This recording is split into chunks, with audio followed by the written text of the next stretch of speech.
Police, open up! 2 investigations from the case files of Lt.Joe Kenda. First, police find death and destruction in a quaint family home. Bullet holes in the ceiling, bullet holes in the wall. We can't even get inside because the doorway is blocked by the body. This is like some sort of Quentin Tarantino movie. Then, a 58-year-old mother of 4 is left for dead. Her face was all beat up. Her throat was red. It's an uncommon thing to see a victim who's been assaulted 3 different ways. I cannot imagine the horror of finding out what happened to their mom. Why did they kidnap this woman? Why are they torturing her like a cat tortures a mouse? No! They have a reason for doing this. It might be an insane reason, but it's a reason. I don't want to die this way! The human's first instinct is to lie. It begins when you're 4 years old. Did you eat that cookie? Oh, no, I didn't do that. Self-preservation, particularly when you know you've done something wrong. There's one thing that never changes: murder. A life has been taken. Their stories are now my stories. I never know where a case is going to lead, but I'll never stop until it's solved. Somebody has to look out for the victim. If you kill, I will find you.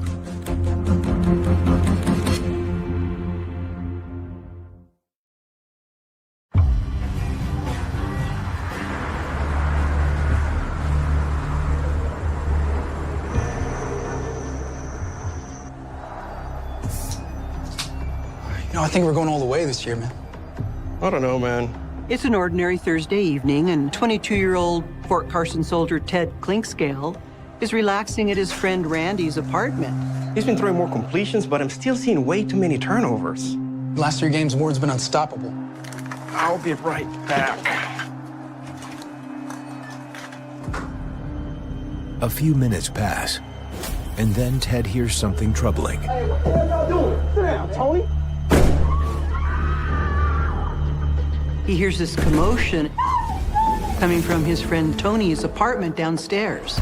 So he jumps up, runs downstairs, and knocks on the door. CC, Tony! You guys all right in there?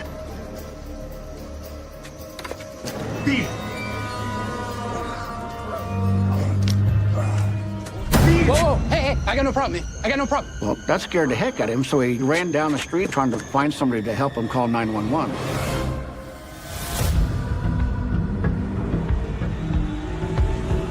At that particular time, I was working a cocktail shift from 6 p.m. to 2 a.m. in the morning. My partner was Joe Barry, and Barry smoked cigars. They smelled like a horse blanket that was set on fire. Man, kill me with that thing. Oh, come on, Kenda. I always had the window down because I couldn't stand the odor in the car. 564 on Fire 6, odor investigation. Hey, close that. Not until you get rid of that thing. Please. We're driving around to downtown, which was our area that we were patrolling. Go for 4 Paul 1. And we get a radio call that there's been a shooting on East Willamette Street. And he said some of the victims have been taken to Memorial Hospital. And we both looked at each other like, some? Means there's more than one. Sounds like a pretty big deal. 20 minutes later, Kenda and Barry pull up to a modest apartment complex near the center of town. Hey, Chapman. You heard there's more than one victim? Yes, sir. 1 male, 1 female. They've already been rushed to the hospital. The patrol officer identified them as 24-year-old Tony Wake and 19-year-old Cornelia Cobra. The way I understand it, they both live in apartment 1 where they were found. Patrol officers say they've both been shot with a small caliber weapon. They're both in critical condition. They also tell us that there is a 28-year-old male named Jerry Lee Bowers who has been shot dead and his body remains in the apartment. Any witnesses? Just the 911 caller if you want to speak to him. Well, hang on to him. I'm gonna look at the crime scene first. Yes, sir.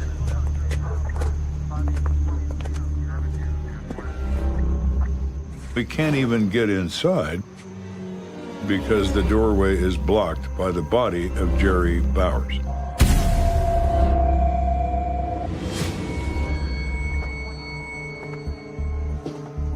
What a mess.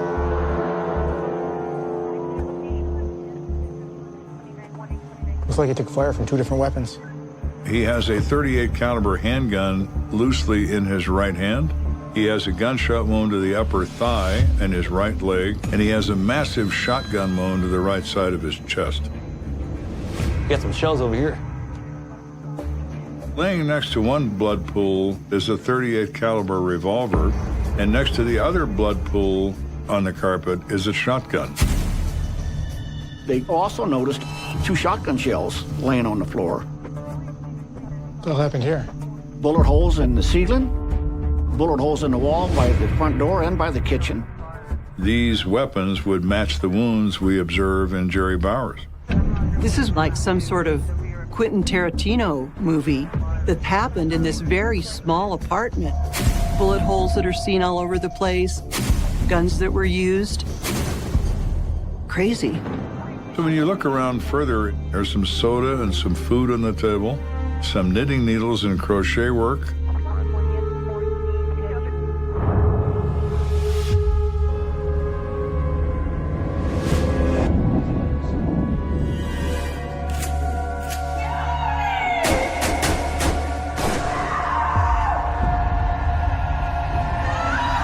It's as if these people were having a quiet evening at home and were surprised by someone coming in armed with a gun.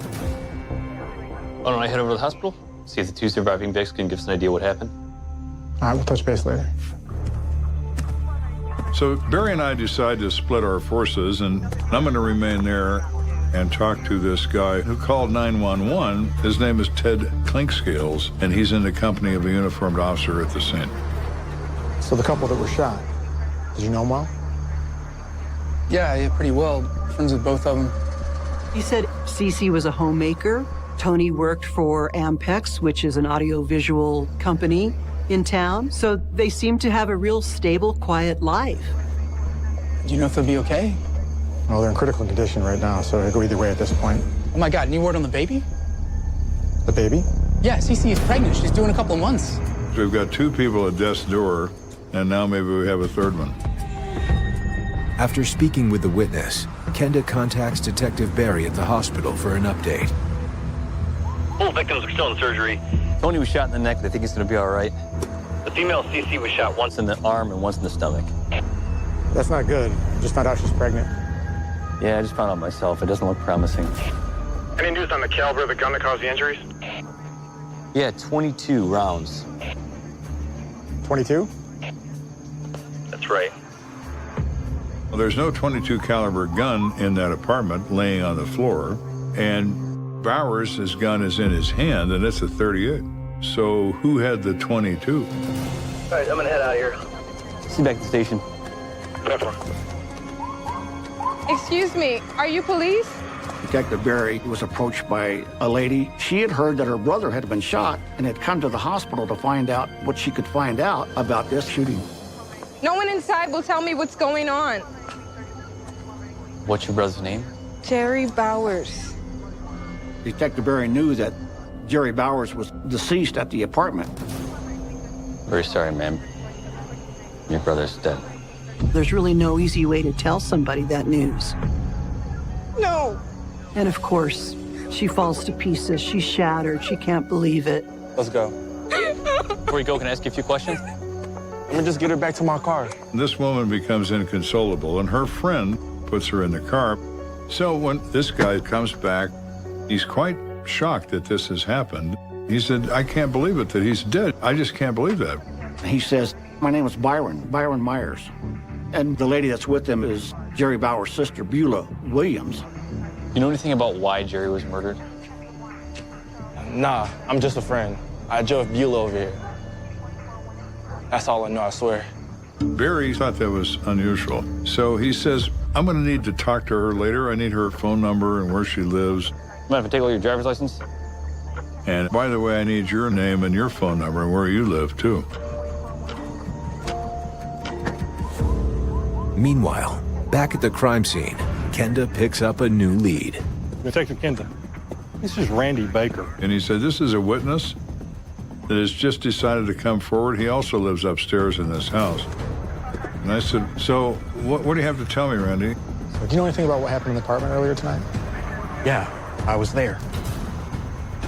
You were in the apartment when the shooting took place? That's right. Oh my, Randy. You really are the witness I've been looking for.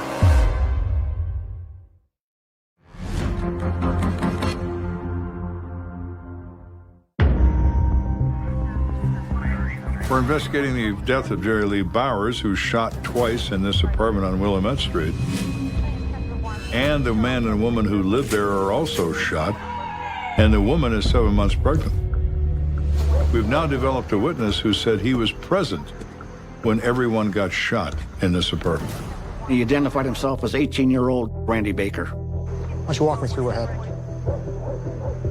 Well, sure, I was taking out trash. Then all of a sudden,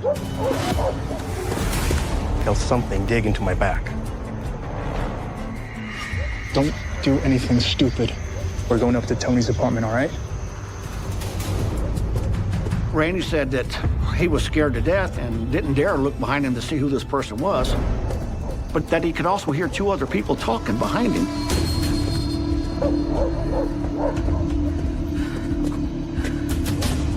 Knock. They stood behind him, and these guys used Randy as a decoy, basically. It's Randy.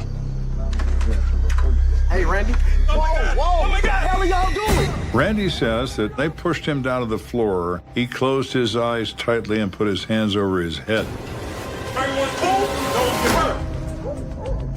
He still didn't want to be a witness to whatever was going to happen. Where's the staff? Tony, don't mess around. He heard lots of arguing. There's nothing under here. Sit down, Tony. Then he heard gunshots.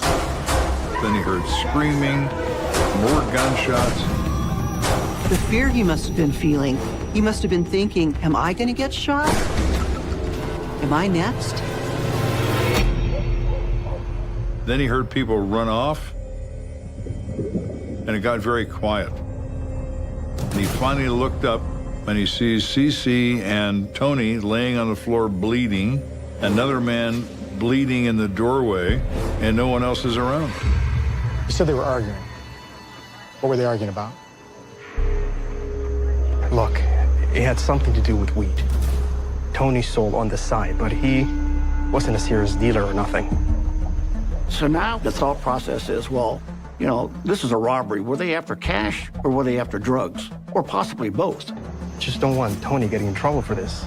Look, I don't care about the drugs. Tony's already got himself in the worst kind of trouble. Thanks for the information.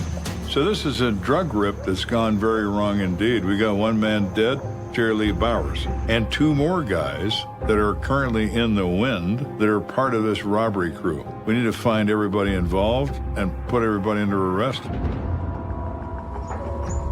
Kenda and Barry regroup to decide on their next move. Who knows Jerry Bowers? Well, his sister does. Yeah, it might be helpful to check back with Jerry Bauer's sister. Yeah, Beulah? See if she's willing to talk to us. Let's go see Beulah Williams and see what she has to say about her brother. When we arrived, she's still distressed, but not as distressed as she was earlier. What did Jerry do for work? He hasn't had a real job in months. Was he involved in armed robberies? Yeah, maybe. I heard him and his friends talking about trying to hit up some guy's apartment, but they stopped talking once I walked in the room. And who were the other two guys with Barry? Some Mexican dude I never seen before named Pete, and my friend Byron Myers. When she said the name Byron Myers, Barry gave me that look that he knew who Byron Myers was. And as soon as we get in the car, Barry tells me about his contact with Byron Myers. I met Myers at the hospital with Beulah. Let me know anything about what happened. Interesting. They gave me his driver's license after I asked for his information. Let's see if we can jog his memory. Go.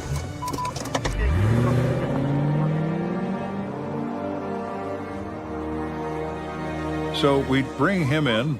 All I did was drive Pete and Jerry over there. And he admits to being involved in this, but now Byron does the usual criminal thing. I stayed down the hallway while they was in there. He minimizes his involvement. I don't know what happened. I never went inside. This is total BS. You don't go this far in a robbery and you're gonna stay out in the hallway? No. What about Pete? How do you know him? According to Byron, he met Pete at a party with Jerry Bowers, and they discussed how to make a quick buck. Bowers says he knows a drug dealer named Tony, and he says he's got a wife that's pregnant, so they're not going to fight back. We could rob them. And Pete says they sound like the perfect targets. So we drove over there to see what's up. Where's Tony's place? All the way at the end. Jerry saw this guy taking out the trash. Yo, I know that kid. Friends with Tony. Byron says that Bowers identified Randy as a friend of Tony's. Stay right there. Don't turn around. We're going up to Tony's apartment, all right? And they marched him to Tony's apartment door and got entry. Oh my God, oh my God! And all of a sudden I hear bang, bang, and a bunch of screaming. So I tore out of there and waited in the car. Byron says in a couple of minutes, Pete comes out and he says, Jerry's dead and I shot those two other people. We got to get out of here. What's Pete's last name? Cordero? How about where he lives? You know that? Yeah. And he gives us an address for Pete Cordero. I dropped him off at his place when we left. I said, well, I appreciate that, Byron. You've been extremely helpful. And he's smiling at me. And I said, by the way, Byron, you're under arrest. Please stand up. What do you mean? For aggravated robbery and attempted murder. Oh, come on! Hands behind your back. There's right to remain silent. After dropping Byron off in booking, detectives head out to find Pete Cordero. You guys know what to do. We take two other officers with us. Pete's a shooter. He's not just a guy with a gun. He's a guy who doesn't have any trouble using a gun. Police, open up! We knock on the door and there's no reply. They're thinking, well, is he in there? Is he hiding from us? I'll go around the other side. I'll wait here. Gonna go around that side? So they start walking around the house, looking through windows and stuff. No sign of him. Nothing on this side.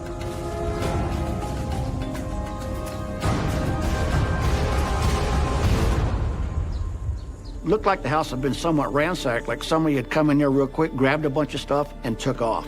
You should put out a bolo for Peter Cordero. Sure. He knows we're after him. Yeah, I just wonder what kind of head start they got. We need to get our hands on Pete Cordero. He is running. We just don't know in what direction.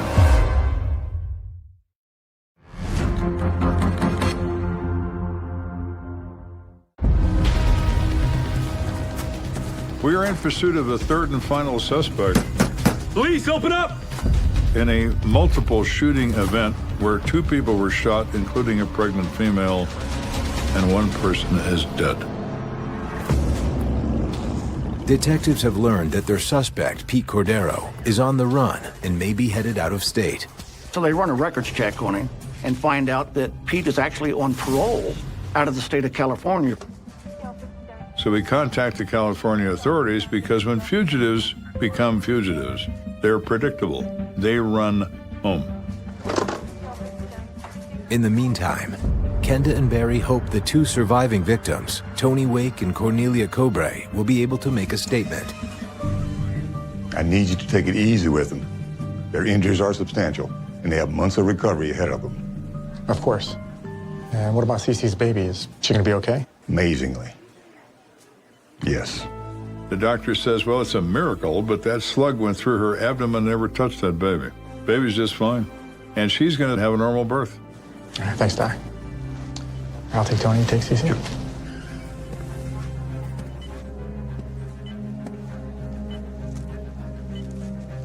Feeling any better? Not really. But I'll get there. When you walk into a room like that, the purpose is to present yourself as a friend, as a person that doesn't know anything about this event, just to see what he'll say. Can you tell me a little bit about what happened? Well, Cece and I, we were just relaxing. And I heard a knock at the door. And I looked through the peephole. It's Randy. So I let him in. Hey, Randy. Oh my God! Whoa. Oh my God! What the hell are y'all doing? But there were these guys behind him. He says a guy forces Randy into the apartment, and he's immediately followed by 2 more guys who both have guns. And what do they want? Everyone's cool? No one get hurt. Where's the money? Where's the stash? I don't keep no cash here. I know you have it somewhere. They wanted cash. Where's the dope? And my supply. Your supply. Weed. Tony tells Detective Kenda, I've been selling marijuana on the side. With the baby coming, I wanted to get some more cash saved up.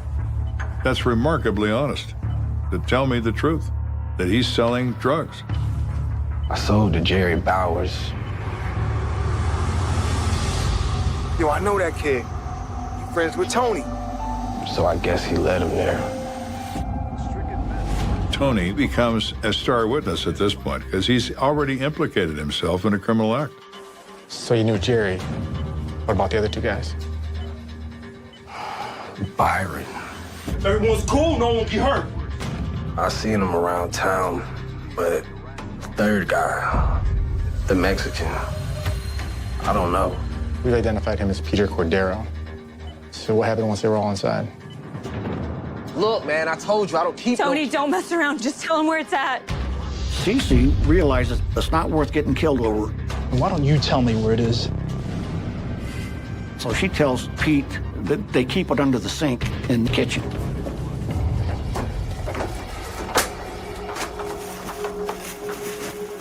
Pete can't seem to find anything under the sink, although it's there. He doesn't find it. Can't find it under there. Where is it? So he comes out, he looks at her and says, hey, bitch. I'm gonna kill your husband for lying to me. Tony! Fires 3 shots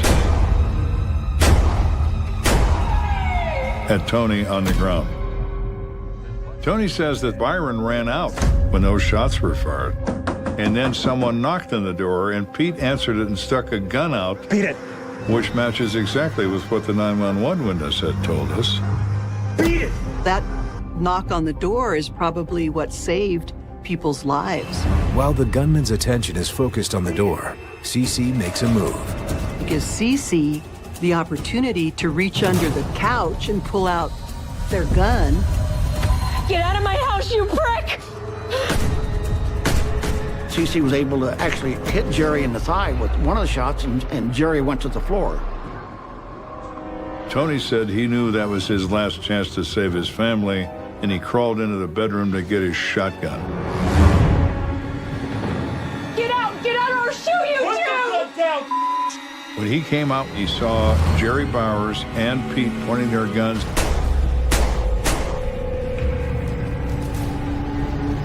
No, wait! And he fired that shotgun. At that point, Jerry went down and did not get back up. He fired another round at Pete, going out the door, but doesn't think he hit him. Says that the Mexican guy named Pete was drunk or was high, and he was agitated and yelling and screaming and waving his gun around. And I guess they must have shot it when I went for my shotgun. Oh, no. Tony said he heard sirens in the distance, and the next thing he remembered, he woke up in a hospital. But you gotta understand, I don't want to shoot nobody. I don't want to kill anybody. But they had guns on Cece and my baby. I understand.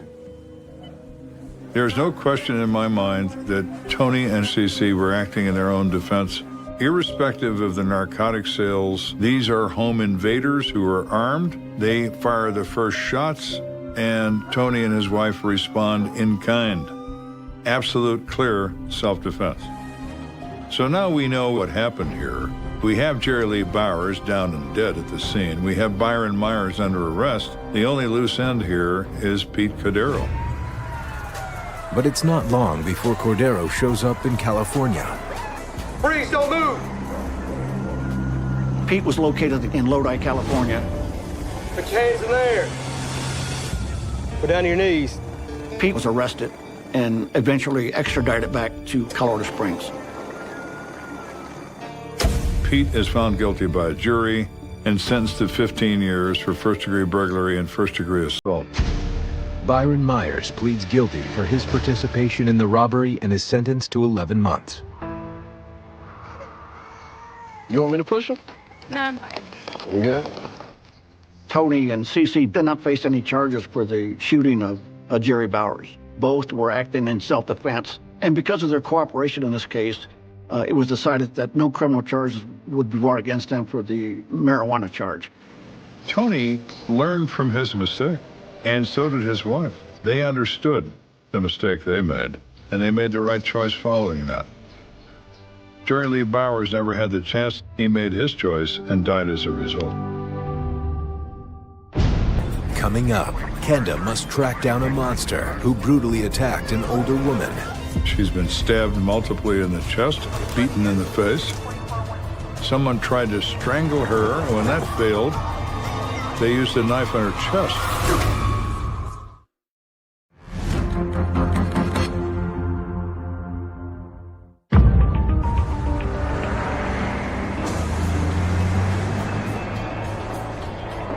Carl Walker is headed south on I-25. There's nothing out there for about 45 miles.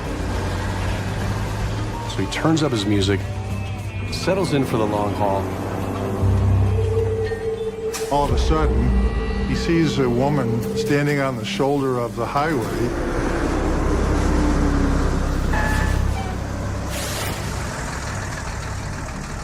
And she was somewhat bloodied and appeared to be in distress. Ma'am, let's get in my truck. Let's get to the hospital. I'm up in here. Hold on.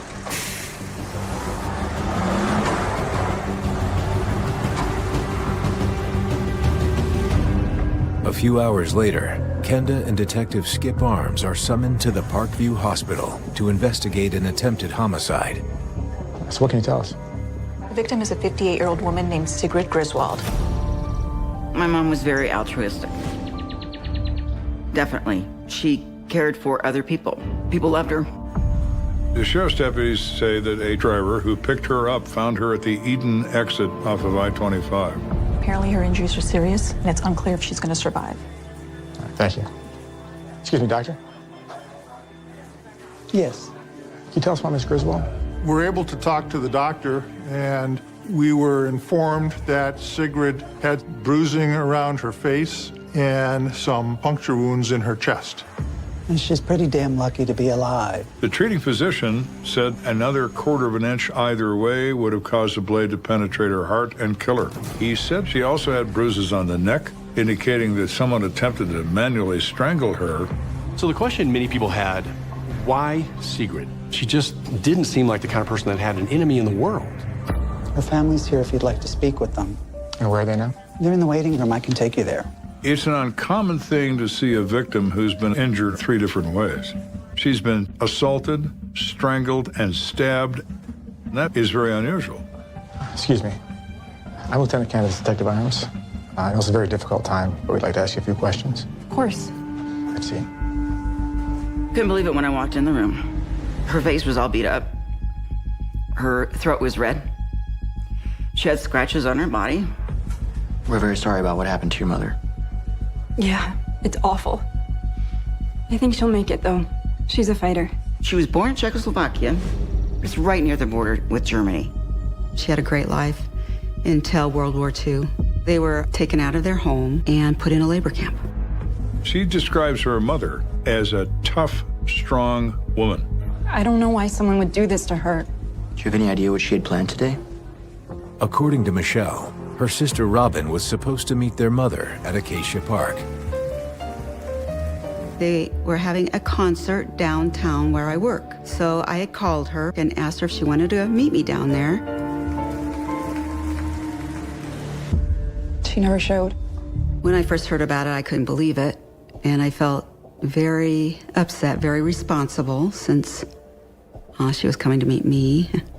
Do you know the make of your mom's car or the license plate number? Yeah, sure. It's 87 blue Lincoln Town Car. When Sigrid was on I-25, she was on foot. She didn't have a car, as whoever attacked her took it. The car is the key factor. Where is the car? I'm gonna go ahead and put on an APB on that car for everyone in the area to look for it. Yeah, I'll take care of it. And I'll head out to where the truck driver spotted her and just take a look around. Okay. While Arms heads out to I-25, Kenda and Michelle search through Sigrid's personal belongings for clues. My God, the blood. There is bloody clothing, one shoe, and a purse. Is there anything missing? Where's her gold necklace? A gold necklace? I don't know why it was important to her. She loved that necklace. She wore it a lot. It looked really good on her. She never takes it off. Well, she's not wearing it now, so that's been removed. Has it been stolen, or was it broken during the assault? It's hard to say. Meanwhile, Detective Arms arrives at the location where trucker Carl Walker found Sigrid. At this stage, we don't have the victim's car, so that might be in the area somewhere. So what are we looking for? All right, so we're looking for the spot where the body was, where she was stabbed. Should be a depression in the grass right there.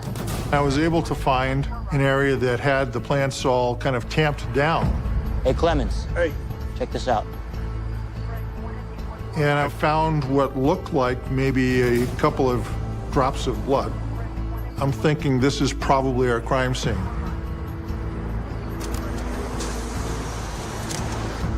I was looking for a knife, but didn't find one. Another key piece of evidence is also missing. We still don't have Sigrid's car. At this point in time, we're sort of dependent on the aid of other law enforcement agencies because that's going to be a big key.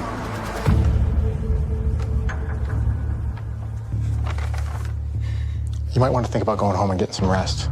We're talking to Michelle, the daughter, who's been singing the praises of the level of toughness of her mother when one of the nurses comes up and proves the point. I have some amazing news. Sigrid is out of surgery. She's still a little groggy, but she keeps saying that she wants to talk to the police right away so they can catch the guys that did this. My thought was, you're certainly right about your mother. She is one tough woman.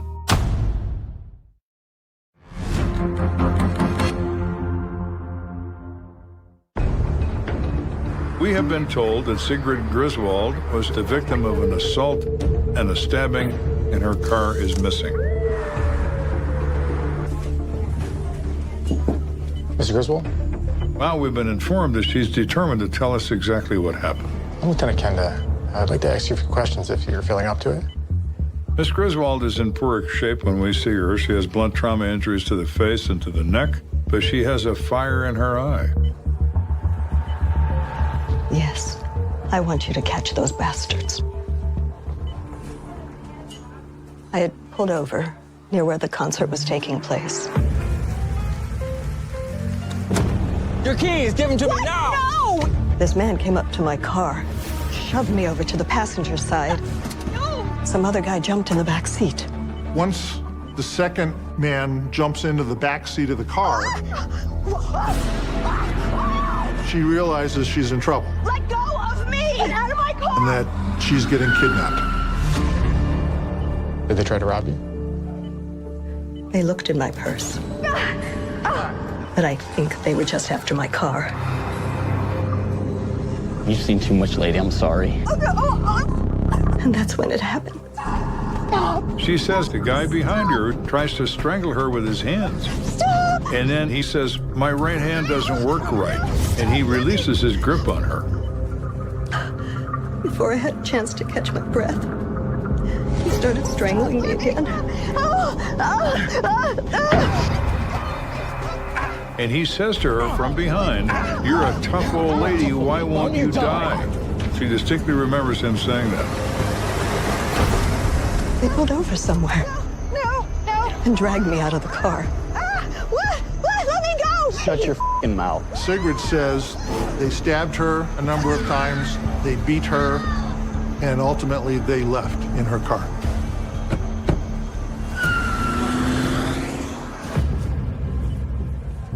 Can you describe these men? I never really got a good look at the guy behind me. But the driver, though, he was probably in his 30s. He had dark hair and a mustache. Did they happen to say where they were going? They talked about going to Los Angeles and driving through Albuquerque.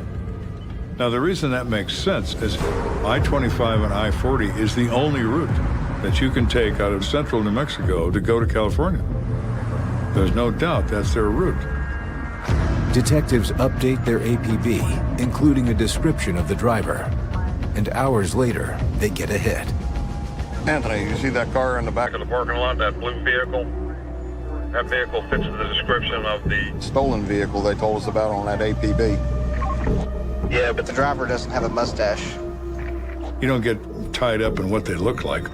But the guy in the back seat does. They're in her car. Let's go. Close enough.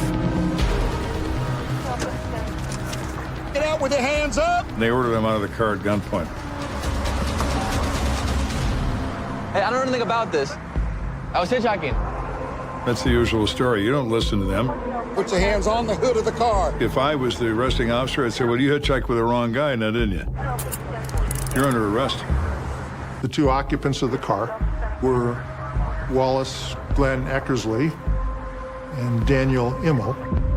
They were both placed into custody and elected not to talk anymore without the presence of an attorney.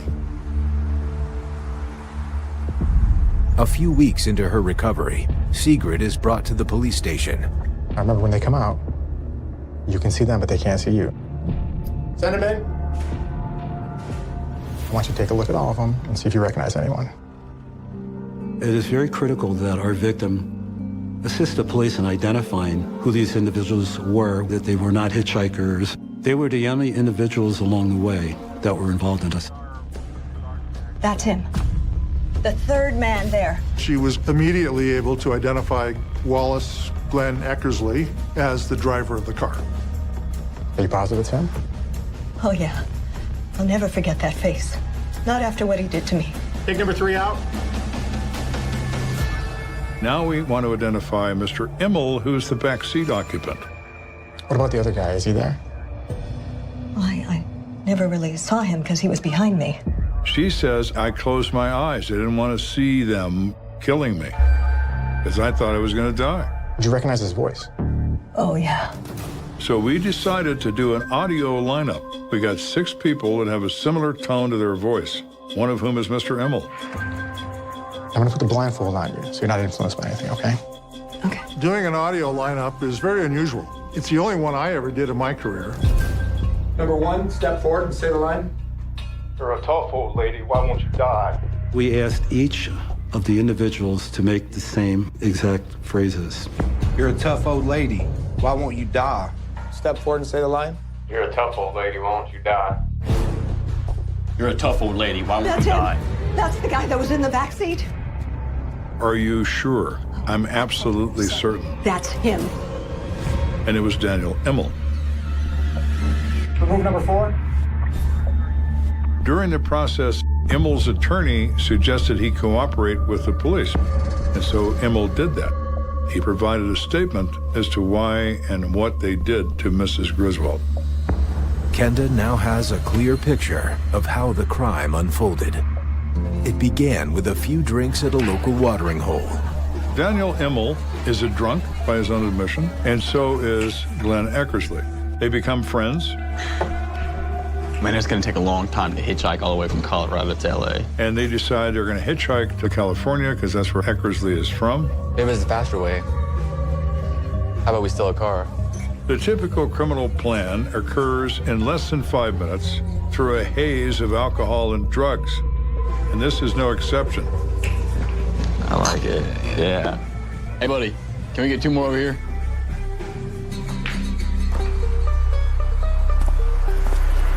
Hey, what about her? She don't look like she'll put up much of a fight. Let's do it. Your keys, give them to me now! No! What are you doing? Let go of me! As they drive out of town, the men begin tormenting Sigrid. You have to remember these guys are intoxicated. They're criminals. It's like it's some game they're playing, except it's not a game. You're not too bad for an older broad. I don't want to die this way. Shut your mouth or I'll break your neck. No. No, maybe you should. She's gonna be able to identify us if we just let her go. Now it became much more serious. Now they're talking, they were going to have to kill her. No, I won't. I promise. You've seen too much. I'm sorry. No, stop. Dan is wanting to strangle her and can't get it done because of the weakness in his right hand. He had been involved in a drunk driving accident a handful of years ago that caused this permanent damage. So he was unable to choke her to the point of causing death. Ah, you're a tough old lady. Why won't you die? Don't you have a gun? Just get it over with. She's hoping that if they're actually going to kill her, she wants it to be fast. I don't have a gun, but I do have this. Let me pull over, man. You don't want that blood in the car, man. No! So they get her out of the car. Please, no! And she says, I refuse to die like this. Please, no! Let me go, please! They push her down on the ground, and Emil stabs her in her breastplate. She feels enormous pain when she's stabbed, but she thinks it's in her interest to play dead, so she does. Come on. She's dead. Get out of here. She lays there for a few minutes till she's convinced that they're gone. She walks out to the highway, and finally a trucker stops.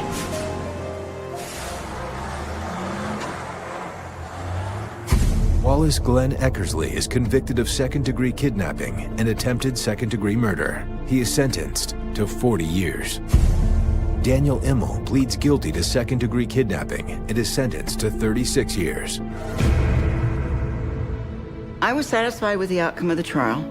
My mom was satisfied. She actually forgave the two guys. This is the necklace that my mom lost. We found the necklace, and that was just a gift. It was a gift. She was an incredible mother. She took time for the kids, always. This particular case is a case of someone demanding to survive when the odds are overwhelmingly against her. She was just not going to put up with being a victim of a violent crime. Mrs. Griswold is tough. Listen to me and listen close. Human beings are strange creatures.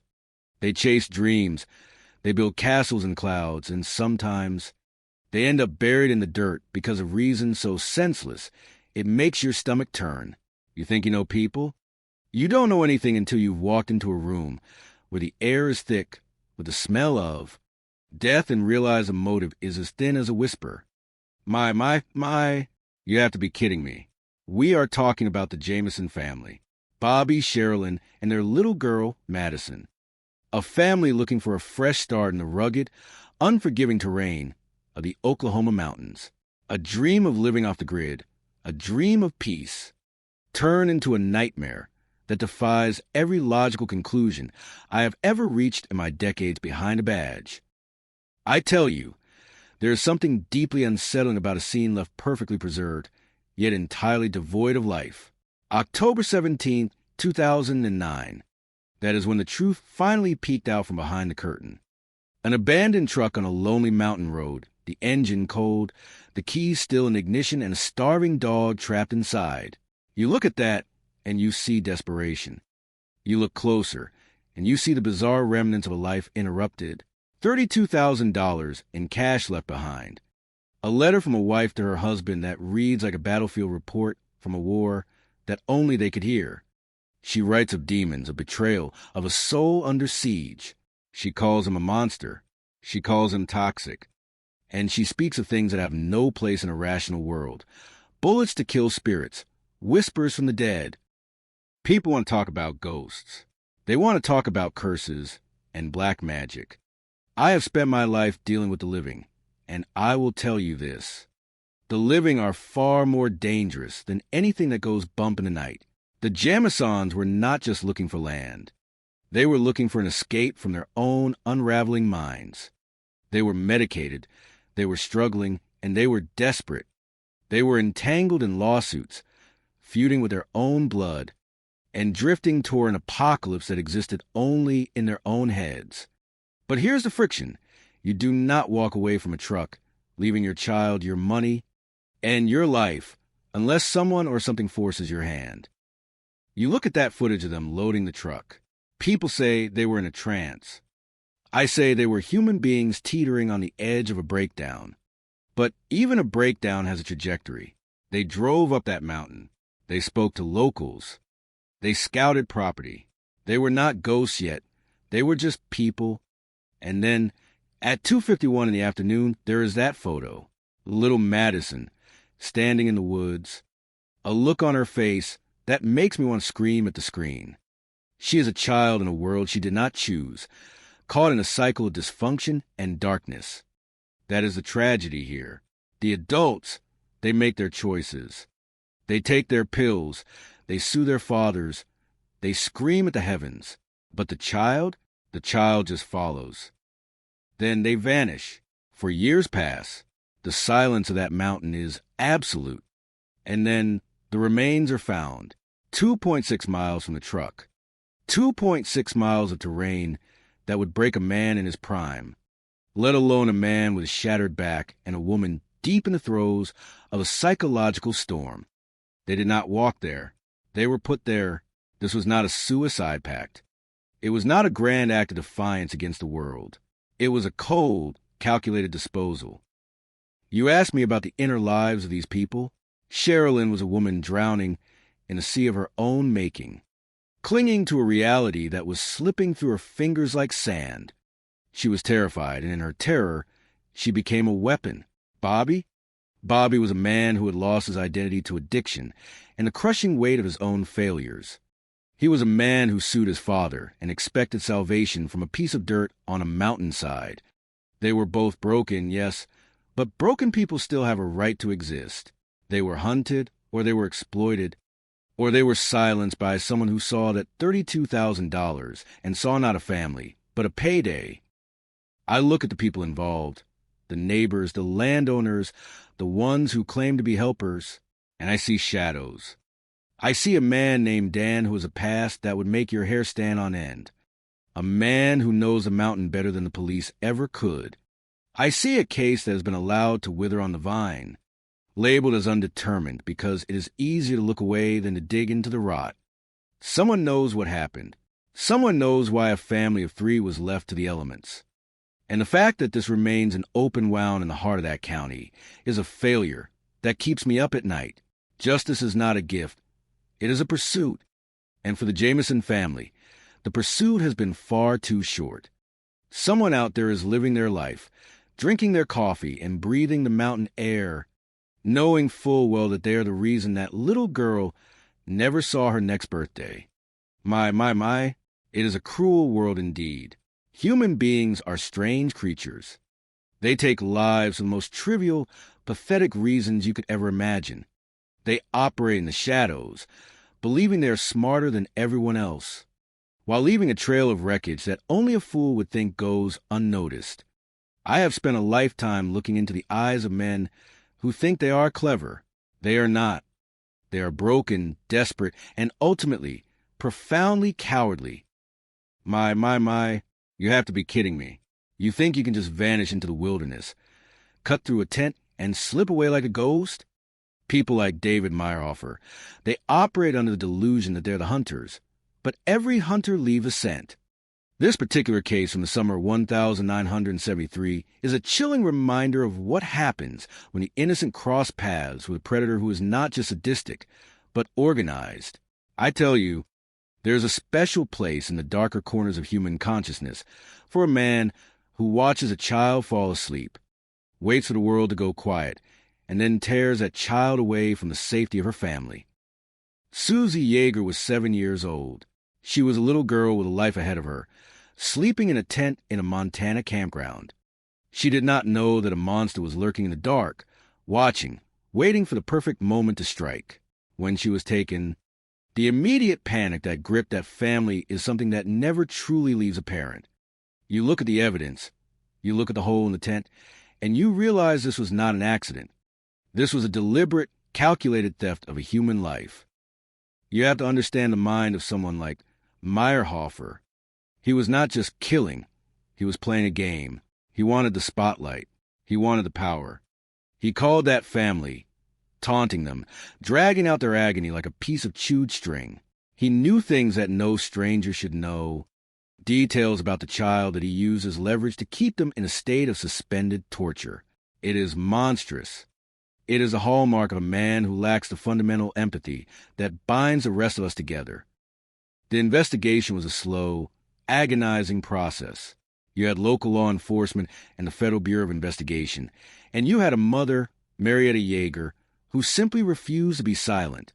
While the police were chasing leads, the killer was hiding in plain sight. He was a local oddball, the man who was helpful, the man who asked questions. It is a lesson we see time and again in this line of work. The person who seems most helpful is often the one you need to watch the closest. He was inserting himself into the investigation, keeping tabs on what the authorities knew, while all the while he was hiding the evidence of his depravity in his own home. When they finally found the remains, when they finally realized that the nightmare was indeed a reality, it changed everything. The discovery of the remains in the burn pile, the connection to Sandy Dickman.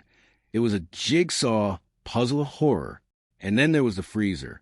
I tell you, you have to be absolutely cold-blooded to keep souvenirs of the lives you have destroyed in the same place you keep your food. It defies comprehension, but it is the reality of a psychopath. They do not think like you, or me. They think in terms of possession and control. Meyerhofer was a man who felt untouchable. He passed polygraphs, he charmed officials, and he thought he was the smartest man in the room. But profiling, this brand new tool they were working with at the time, was beginning to turn the tide. They saw him for what he was, a loner, a man with military experience, a man who collected trophies. The psychopathic mind relies on the belief that they can talk their way out of anything. But eventually, the mountain of evidence becomes too high to climb over. The end of the story is as tragic as the beginning. He never stood trial for the horror he unleashed. He took the coward's way out in his jail cell, effectively silencing any chance for more answers. Why did he choose those victims? Was there anyone else? Those are the questions that keep investigators up at night. There were items found in his possession, a blouse, a necklace, lipstick.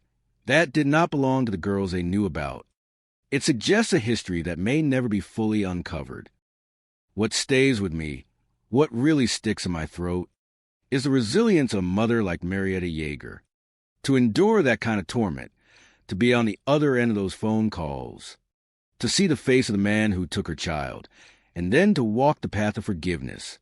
That is a level of strength that is rare in this world. Most people will be consumed by hatred. She chose to be consumed by advocacy. I tell you, the world is a dangerous place if you do not pay attention. Darkness does not always live in the deep woods. It lives in the hearts of the people who walk among us. You have to be vigilant. You have to protect those you love. Because for every person who stands for light, there is someone like David Meyerhofer waiting for the sun to go down. My, it is a hard truth, but it is the truth nonetheless. My. You see, the thing about human beings is that they are fragile creatures. We construct these elaborate facades, these delicate little lives, and we believe they are made of steel, but sometimes they are just made of paper, and all it takes is the smallest spark of obsession or the slow, grinding weight of a lifetime of duty to set the whole thing ablaze. I have seen the darkest corners of the human heart, and I tell you, nothing is more terrifying than a mind that has stopped hearing the voice of reason and started listening only to the whispers of its own internal demons.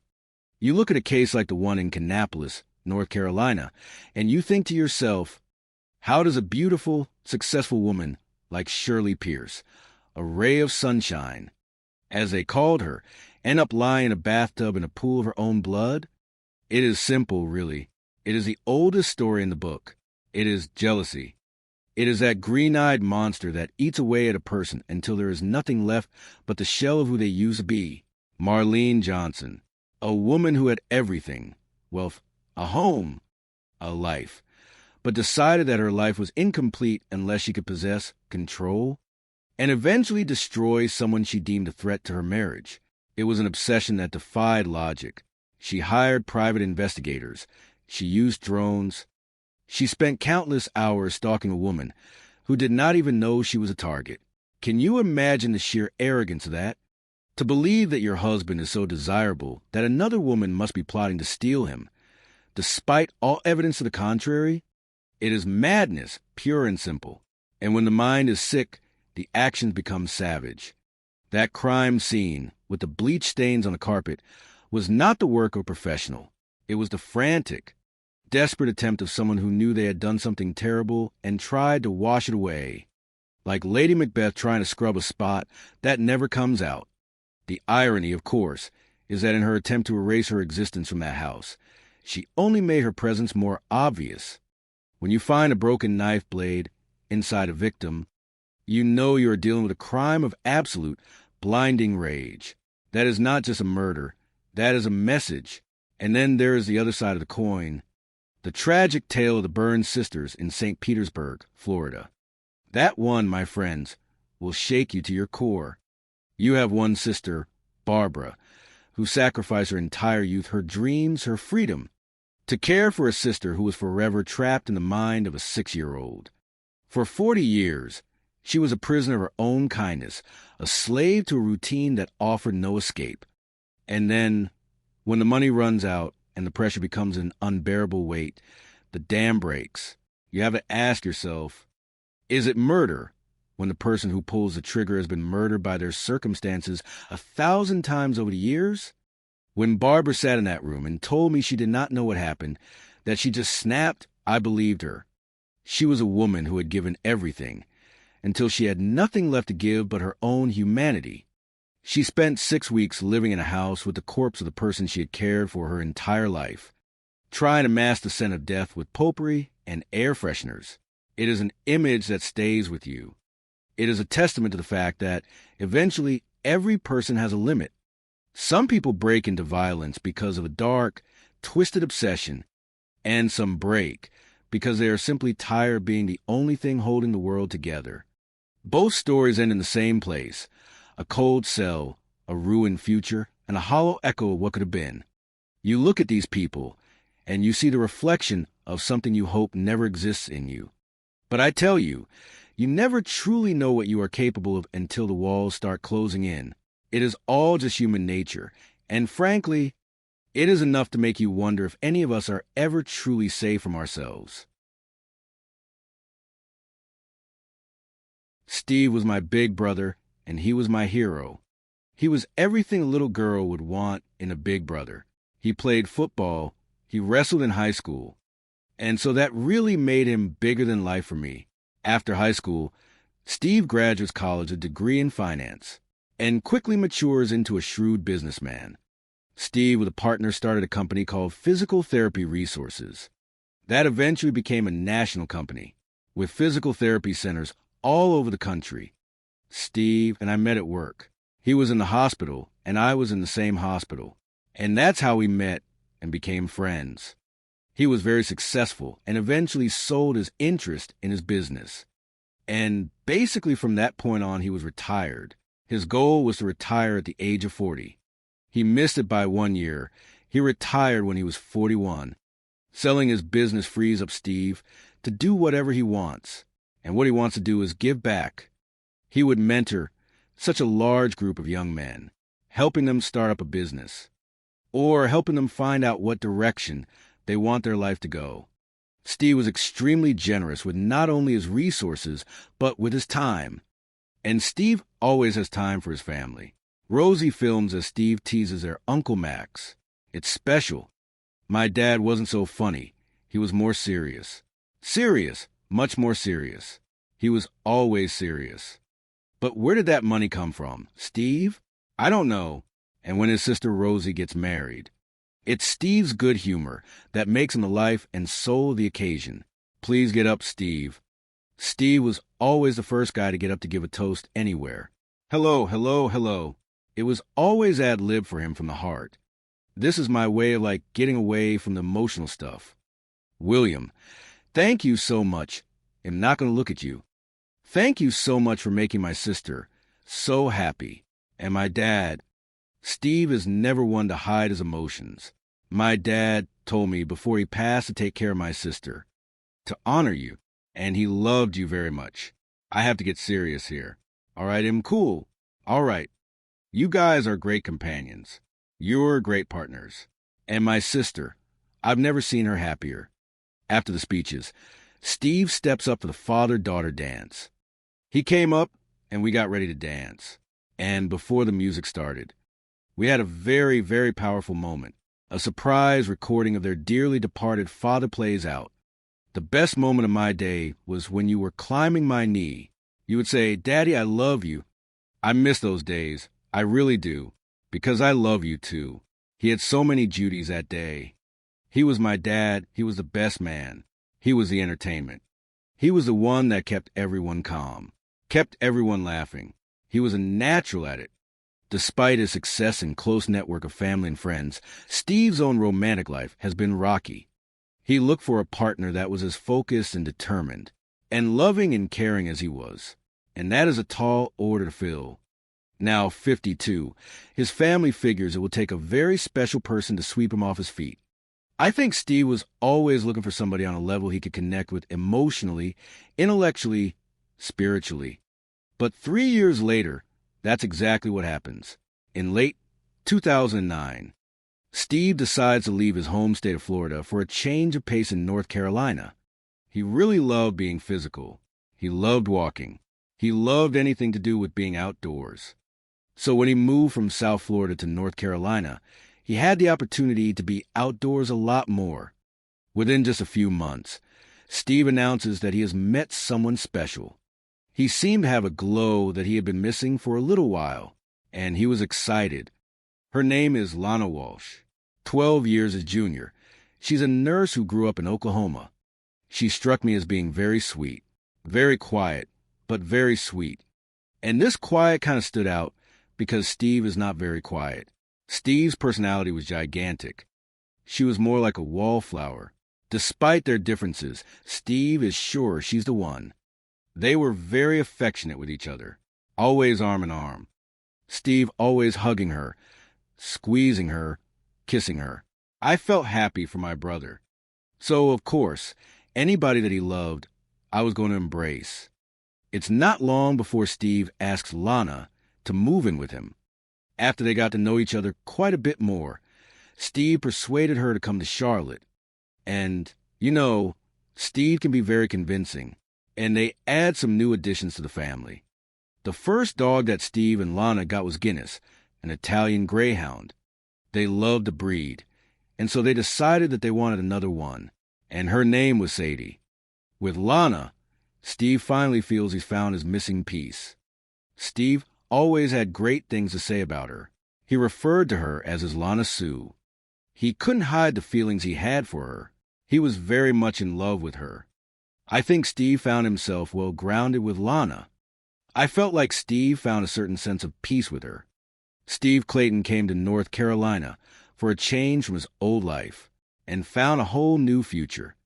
When Steve Clayton danced with his sister at her wedding, he dreamed of finding his own special someone. And now, 6 years later, he's about to marry the love of his life, a VA nurse named Lana Walsh. It was a lovely day in November 2013. Many of us had traveled to North Carolina just to be there and enjoy that day with him, and he made it very special for everyone.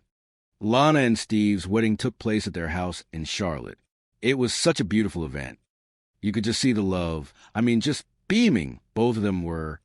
Soon after, the couple decided to relocate and move into their forever home, just over the border in South Carolina, on the banks of Lake Wylie. It was like something on a postcard, this gorgeous ocean blue home. Sitting on a gorgeous piece of lakefront property, it was very lovely. The couple set about refurbishing their new home, decorating it with Steve's collection of artworks and antiques. Steve was the kind of person that objects were very personal to him, and he was very proud of his possessions. They were all unique in some way. The move allows the couple to indulge in their love of nature. So if there was something fun and outdoors to do, he was going to be the first one there, and he was gung-ho about it. Their relocation to South Carolina also means the pair are closer to Steve's extended family. I married Steve's niece in 2010, so I officially became his nephew. We hung out with Steve and Lana a lot when they moved up here. We would go out to dinner with them. We would go to concerts. We would go to special events every holiday. They're also just a 30-minute drive from Lana's son and grandchildren, and the pair never say no to a bit of babysitting. Steve had a way with children because Steve has always been a child at heart. So he's the kind of guy that gets down on the floor and plays with the kids. Pop goes the weasel. And with the kids around, there's never a dull moment in the Clayton household. Here, Lana filmed Steve attempting to describe the limbo while her twin granddaughters watch. Well, make Papa do it. So there's a stick, and I gotta go like that. And I gotta go under the stick. And I gotta get real low to get under the stick. It's a game. It's a dance. These are dances. You have to tell me how to act it out. Lana is tickled, but the twins are more interested in their ice cream. Steve enjoyed playing all kinds of games, whether it was Scrabble or even a silly child's game. You wanted to get in, don't you? You do, don't you? Just spin the spinner and then turn the handles many times. 2, and put your head in the thing. Put your chin on the thing. Okay, A, E, D, F, spin it forward. Both of them, or one, both of them. Steve was a huge teddy bear. They loved to play with him. He always had kids hanging on him. What number did you get? 3. And Lana is always game for some fun, too. Oh no, it's coming. It's coming up. It does it every time. Here it comes. Here it comes. Cheers. 5 years into their marriage, Steve and Lana appear to be thriving. But in June 2018, Steve suddenly falls ill. He says he feels dizzy, complaining of vertigo. He said that his ear hurt and that he felt nauseous, and he started getting sick in the yard. And I felt real bad for him. I knew that he had had issues with vertigo. You know, prior to this, he said he had been very ill and didn't know exactly what was wrong. He just remembers that he was working out in the garden, and he started to feel dizzy, a little nauseous, a little dizzy, headache, and he thought that maybe he had gotten sunstroke. You okay? Yeah. As a nurse, Lana thinks the best thing for Steve is bed rest. He said he remembered laying down, and he said the next time he opened his eyes was 36 hours had passed. Worried, Rosie calls Lana to see if she can explain Steve's mystery illness. I asked her what she thought was going on, because that's very odd for any person of any age to lose 36 hours of time. And she said that he was fine, and that she was watching him, and she was making sure he was okay. Though he's never been ill like this before, Lana thinks that Steve is just exhausted. I felt reassured that Lana was there to take care of him in any way that she could, especially with her knowledge as a nurse. It seems Steve's larger-than-life energy is starting to catch up with him. But just 2 weeks later, it appears Lana's treatment has worked. Steve is back to his old self, throwing a party for the 4th of July. That party was just as great as every other party we had been to there. Steve was his normal affectionate self. Everybody had a great time. Hey Ray Steve dancing with Lana as they celebrate in style. He grabbed Lana right away, and we just kind of followed suit and all joined in. I remember watching them hug and him kiss her, and they were completely in love. Things are good at the Clayton home, and no one doubts Lana and Steve's lives are going to be happy and long. On July 21st, 2018, a call comes into York County 911. Police units arrive on scene, and body cam footage recorded by responding Officer Sergeant Day captures what they find. As they walk in the front door, there's Steve right at the bottom of this grand staircase. And unfortunately, at that point, he is gone. He is dead. You hear him kind of whispering and talking in low voices. That's because Lana Clayton is just around the corner, distraught and crying. So they don't want to say anything that's disturbing to her. So she said she left the next day. Didn't put anything, just his wife and family. Sergeant Day needs to talk with Steve's wife, Lana, to find out what has happened. Ma'am, I'm Sergeant Day. I'm going to be here for just a little while until the coroner gets here and transporting those things. Oh, no, ma'am. I'm just fine. It feels good to me to stand if I'm not making you uncomfortable. Lana tells Sergeant Day that Steve had been suffering dizziness for 2 days. Stephen had been very ill with vertigo. She had found him Thursday morning that he stood up, got very dizzy and collapsed, that she had to help him upstairs. And since that time, he hasn't been back downstairs. Miss Clayton, you were outside. You were working outside? I was mowing the lawn real quick, and when I came in, I fell down. I am so sorry. I tried to take a blanket underneath me, but I couldn't. Despite her training, Lana was unable to render aid to Steve. That's when she, I think, really panics because she knows she can't do anything further to help him. And so she immediately ran out when she heard the motorcycle coming by to wave someone down to call 911. Nephew Nick French is on duty as a police officer when he gets the news. My mom called and she said, Uncle Steve died. And, just kind of disbelief. I mean, I knew it was for real, but, it didn't really sink in. So I got down there as quick as I could. I just remember the whole time going through my head was, how? Why? The phone rang, and I saw that it was my nephew calling. He said, Uncle Steve died. Uncle Steve died. That was not possible. It was not possible. How could he be gone? No, I couldn't believe it. With Rosie 700 miles away, Nick and his family rally around Lana. I felt awful because I knew she loved Uncle Steve. And I just kept thinking, I'm upset right now, but I can't imagine what she's going through. To find her husband, on the ground like this. Lana fears Steve's vertigo could have caused a fall down the stairs. She kept saying that. I think he fell down the stairs, and that's horrible, and I hope he didn't. Sergeant Day checks for any signs that Steve may have been attacked. This looked like it was probably a natural death, but you never know. So Sergeant Day does at that point go upstairs to look to see what's happened. That would be a little unnerving to just go through a labyrinth of a house that you had never seen before, because you never know what could be around the corner. You can tell that there does not appear to be a sign of struggle. No other signs of someone else being up there having done something to him. Nothing significant at all. In the master bedroom, the bed sheet is all rumpled up, but nothing to suggest Steve had any kind of struggle. It looks as if the cause of death will not be a mystery for the coroner. The coroner can't see any contusions or bruises. Nothing suggests Steve fell down the staircase. So she put the floor under him? Yeah, she tried to move it. It looks as though Steve made it to the bottom of the stairs and then collapsed.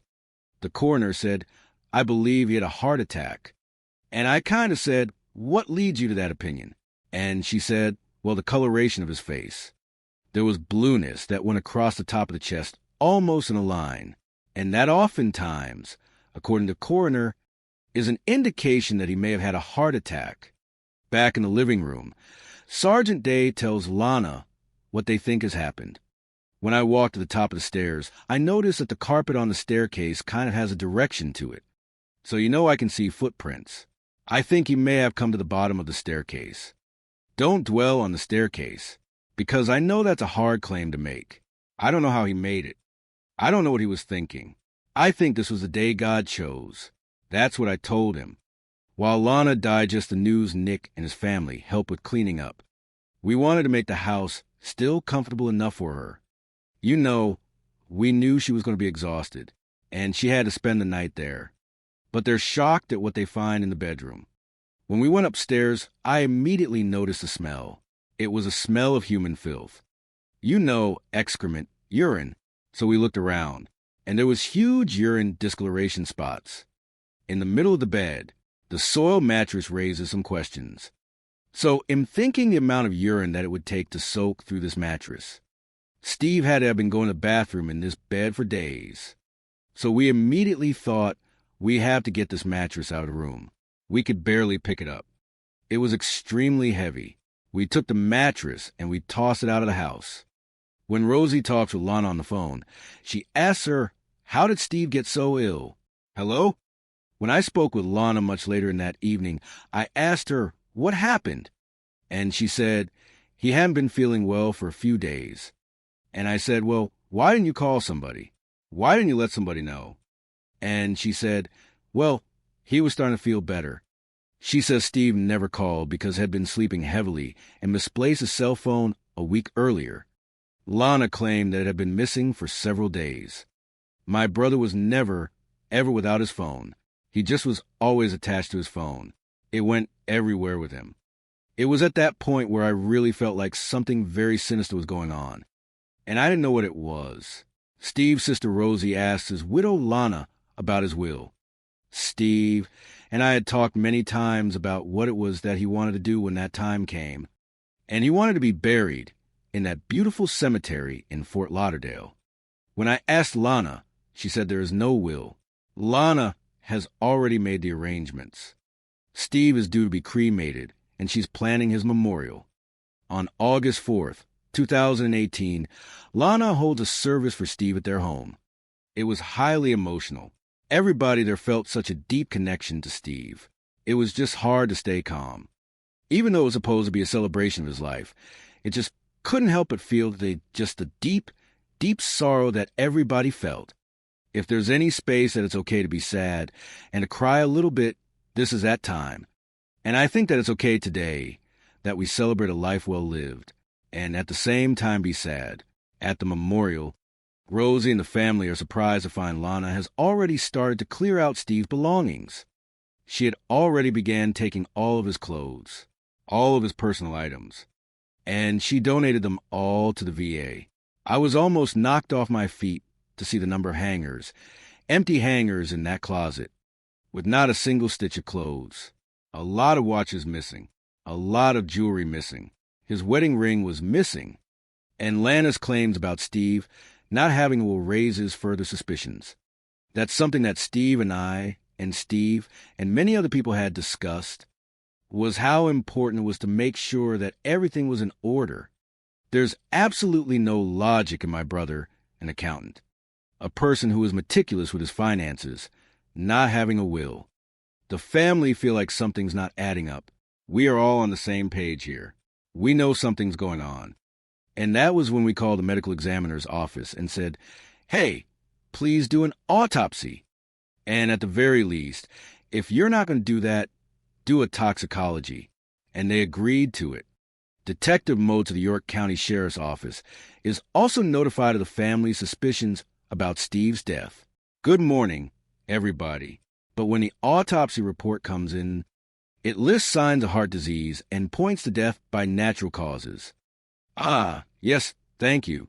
The initial autopsy still shows that it is likely a heart attack, but they have to wait for the toxicologist's report to come back to finally make an actual finding. It will take a few weeks before those results arrive. So we waited on pins and needles for the truth to come out. We just knew that there was something was very wrong. Thank you. When the toxicology report on Steve Clayton's blood comes back, it's shocking. It shows traces of several sedatives, including marijuana, temazepam, and Benadryl. But that's not all. The biggest shock in the toxicology results was tetrahydrozoline, also known as THZ. It is the active ingredient in eye drops, like Visine, Murine, or other over-the-counter eye drops. THZ is not ever meant to be ingested. Given in small doses, it makes you feel very ill. It makes you nauseous. It makes you dizzy. It will make you pass out eventually. But in large quantities, it is deadly. It shuts your central nervous system down, and it will kill you. The detectives learned that THZ can limit the blood supply to vital organs, leading to a heart attack. When the body chem goes up there, the Visine you see is on a tall dresser. That's away from the bed. That's where he can't get up to get the Visine. Now, it's very clear this is not a natural death. Detective Moats needs to have a talk with Lana Clayton. 5 weeks after the sudden death of her husband, Lana Clayton is questioned by detectives. You know, if you were a witness in this case for us, the detectives want to know more about the medications found in Steve's blood. You know what he would say? He took Benadryl. It's a long list, But there's no mention of THC, the drug that killed Steve. It is colorless, it is odorless, and it is tasteless, which makes it the perfect thing to give to someone if you want to poison them. The level of THC in Steve's blood was so high that it was clear that it was a cause of death. It is a lethal level. No matter what way you look at it, the detectives press on. Somehow or another, there was a large amount of Visine in his system. So that's what we are trying to get to the bottom of. I know he puts the Visine in his coffee. He puts it in there every day. What do you know about it? What I know about it? I know it makes you have diarrhea. There are basically two things that the police are now considering. One, he's poisoned. There's foul play. Two, he ingested it on his own, whether it was intentional or unintentional. But as police probe Steve and Lana's relationship, how has your life been? Sometimes we would have fun and everything. And then sometimes I would be on eggshells. All the time I was on eggshells. Lana claims that Steve had a dark side. He can be really nasty. What does nasty Steve look like? He's really verbally abusive, calling me names. Like what would he call you? I don't know. Stupid bitch. I don't know, just all kinds of things. I could see it escalating. Until you notice just, try and stay out of his way. After Lana's interview, detectives order a search of the house. They're looking for cups or glasses that have a residue in them. They're looking for anything they can find that helps them determine what could have caused this. Anything document-wise that would show trouble in the marriage. But during that time, Lana tells the officer that she wants to speak again with Detective Motes. Detective Motes records what Lana has to say. I told you a little bit about Stephen. That it was worse than what I told you. He was verbally and physically abusive. Lana, for God's sake. And yell at me and call me names. His anger built up, I would do something that would irritate him until the point where he would explode. Okay, what are you trying to do? Huh? After he had that incident which he said it was vertigo. And I was taking care of him and everything. But I was still so angry. And my girlfriend at work told me, you want to get even with somebody, put Visine in a drink. It will cause diarrhea. It's then that Lana drops a bombshell. When I saw that Visine on the table, it just came back to me, and I just took and squirted it. And what did you squirt it into? His water. Into his water? So you don't know the full amount. I mean, you just squeezed. I think I put the whole thing in. So the whole bottle? I think I did. I squeezed it hard. I just saw it there, and I just did it. What are your plans tonight now? Just stay here. You'll be okay. I know it's a lot on your plate.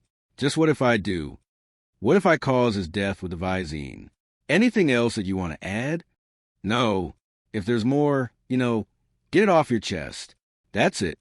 It's a damning confession. But the detectives can't arrest Lana just yet. After Lana confessed, the police left. They got their ducks in a row as far as what charges would be made.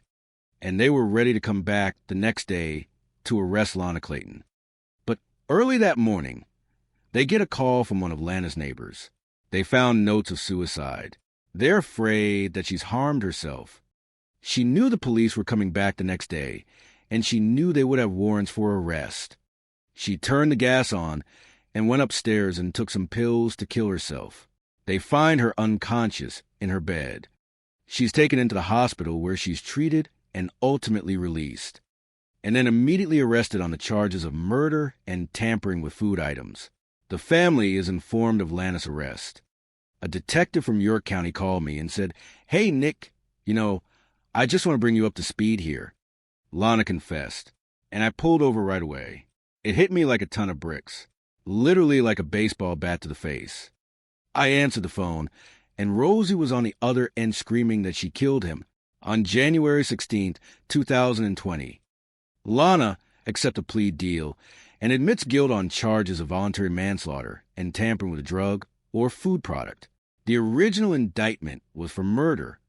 You were pleading to a lesser offense, voluntary manslaughter. My own knowledge of IC was by watching movies and the cause of discomfort and diarrhea. Lana insists she never intended for Steve to die and just wanted revenge for his abuse. But his friends and family don't buy that Steve was ever abusive. She tries to assassinate Steve's character because other people who knew him and who he had mentored came forward to say he was a wonderful person. There was no abuse of any sort with Steven. She was trying to do whatever she could to save herself from a very, very, very long sentence, and possibly the death penalty. But he was a gentle soul, not capable of harming someone. Based on the toxicology report, the prosecutors believe Steve suffered for 3 days before dying. Lana tells us that the fatal dose was on Thursday morning. But we know as a matter of scientific fact from the toxicologist that is impossible. He would have died Thursday morning if he had ingested that Thursday morning. For him to have been sick all of that time, it indicates that she continually gave him medication throughout that time, poisoned him with Visine little by little. And Lana, a nurse, never sought to help him after the initial poisoning. Steven would not have stayed in a urine-soaked mattress. He was a clean freak. He would not have stood for such a thing. He's too weak to get up and move. There's no phone in the house. There's no landline, so he can't call somebody. So this puts him in a situation of being tortured with no way to get help. And so finally she knew Saturday. That's it. And she squeezed that whole bottle of Visine into his water, had him drink it, and then goes out to mow the grass. So she didn't have to watch the horror of his death. Instead of a nurse that helps, she is the nurse from hell. 53-year-old Lana Clayton is sentenced to 25 years in prison. She never admitted that she intended to kill Steve, but the facts show otherwise. I feel like there's no penalty that would have been great enough for Lana. This is 3 days of methodically poisoning my best friend and then killing him. The thought process that had to go into her putting on this charade. And she carried that right on through till the end. And I think that's the definition of a monster. But Lana almost got away with it. There almost was an autopsy. If there hadn't been an autopsy, the ruling of the coroner would have been, this was likely a heart episode, and it was natural causes. The truth is she did this to herself. You know, had she been just the same quiet, gentle Lana, grieving the loss of Steve, no one would have had any suspicion whatsoever. Although Lana insists Steve's death was unintentional. His family and the prosecution believe it was a deliberate act motivated by financial gain. One obvious and glaring motive is Steve's wealth. Without a will in the state of South Carolina, everything goes to the spouse. So Lana would know, if Steve is gone, I get everything.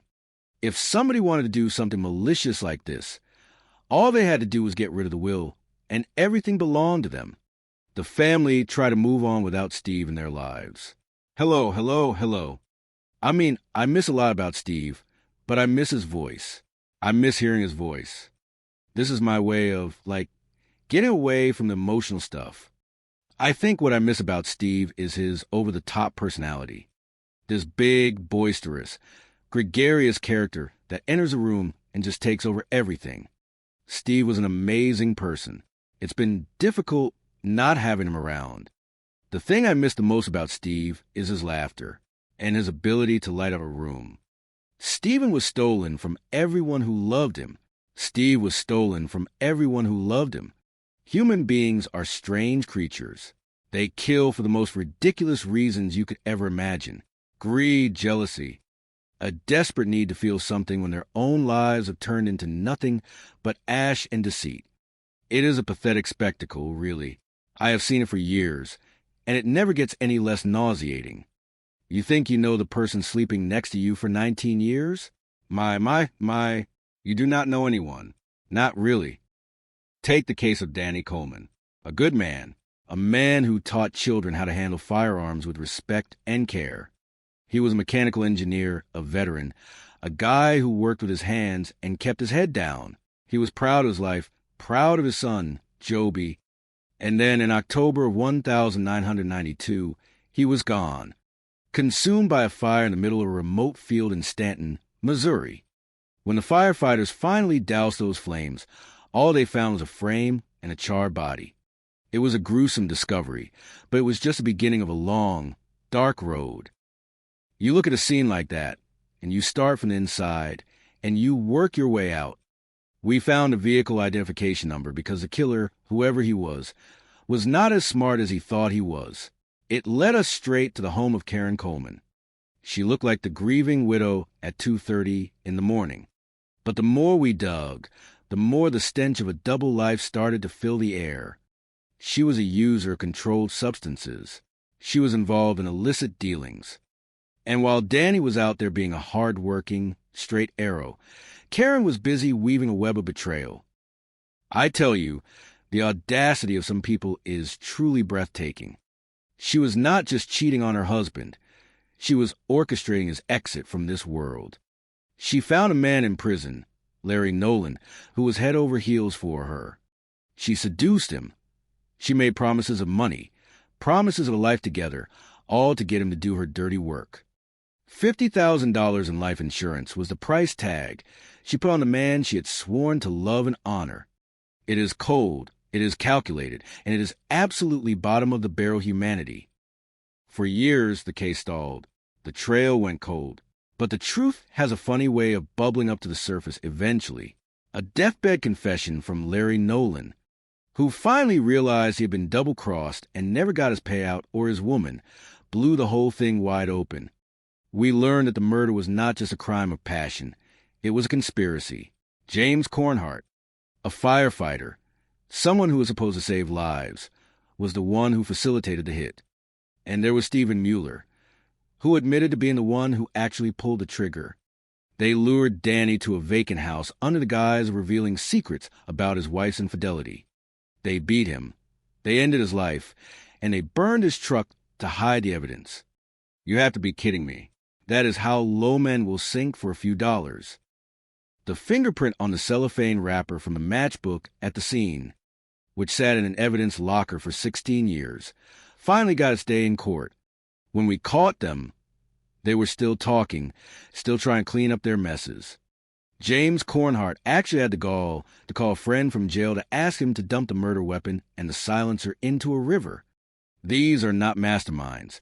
They are bumbling, heartless cowards. In the end, justice was served, but it never feels like enough.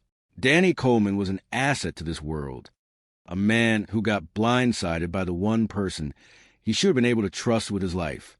He was a victim of his own kindness and his wife's bottomless greed. Seeing those men get life in prison was satisfactory, but 20 years for Karen? I was very disappointed. She was the architect of the entire nightmare.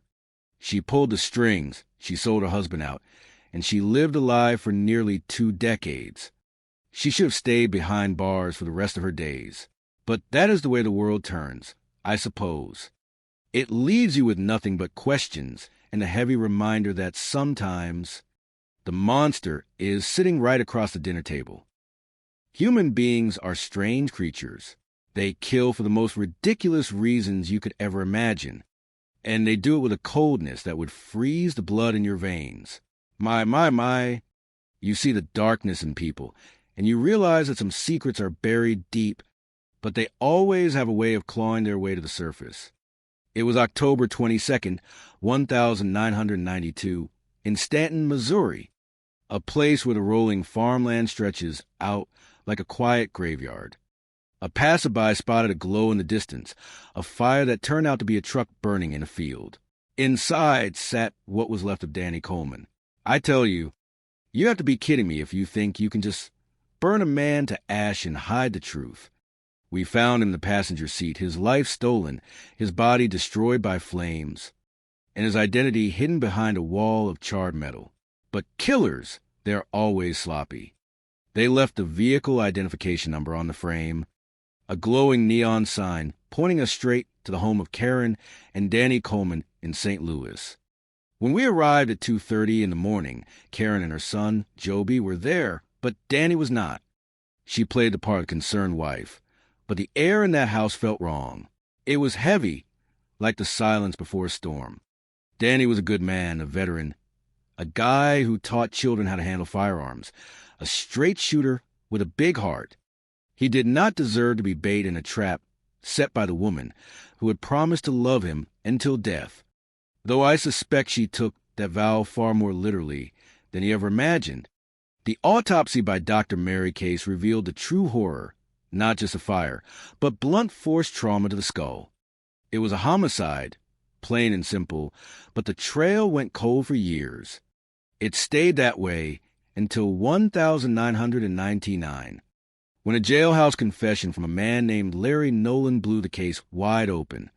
Larry had been rotting in a prison cell with hepatitis, and he decided to spill his guts about a murder he had helped orchestrate. It was a twisted web of greed and pathetic romantic delusions. Karen Coleman had been visiting Larry in prison, seducing him, promising him money and marriage if he would just get rid of her husband. She had $50,000 in life insurance on Danny, a payout that felt like blood money to her. Larry, in his arrogance, enlisted a local firefighter named James Cornhart to do the dirty work. They turned a man's life into a transaction, a business deal signed in betrayal.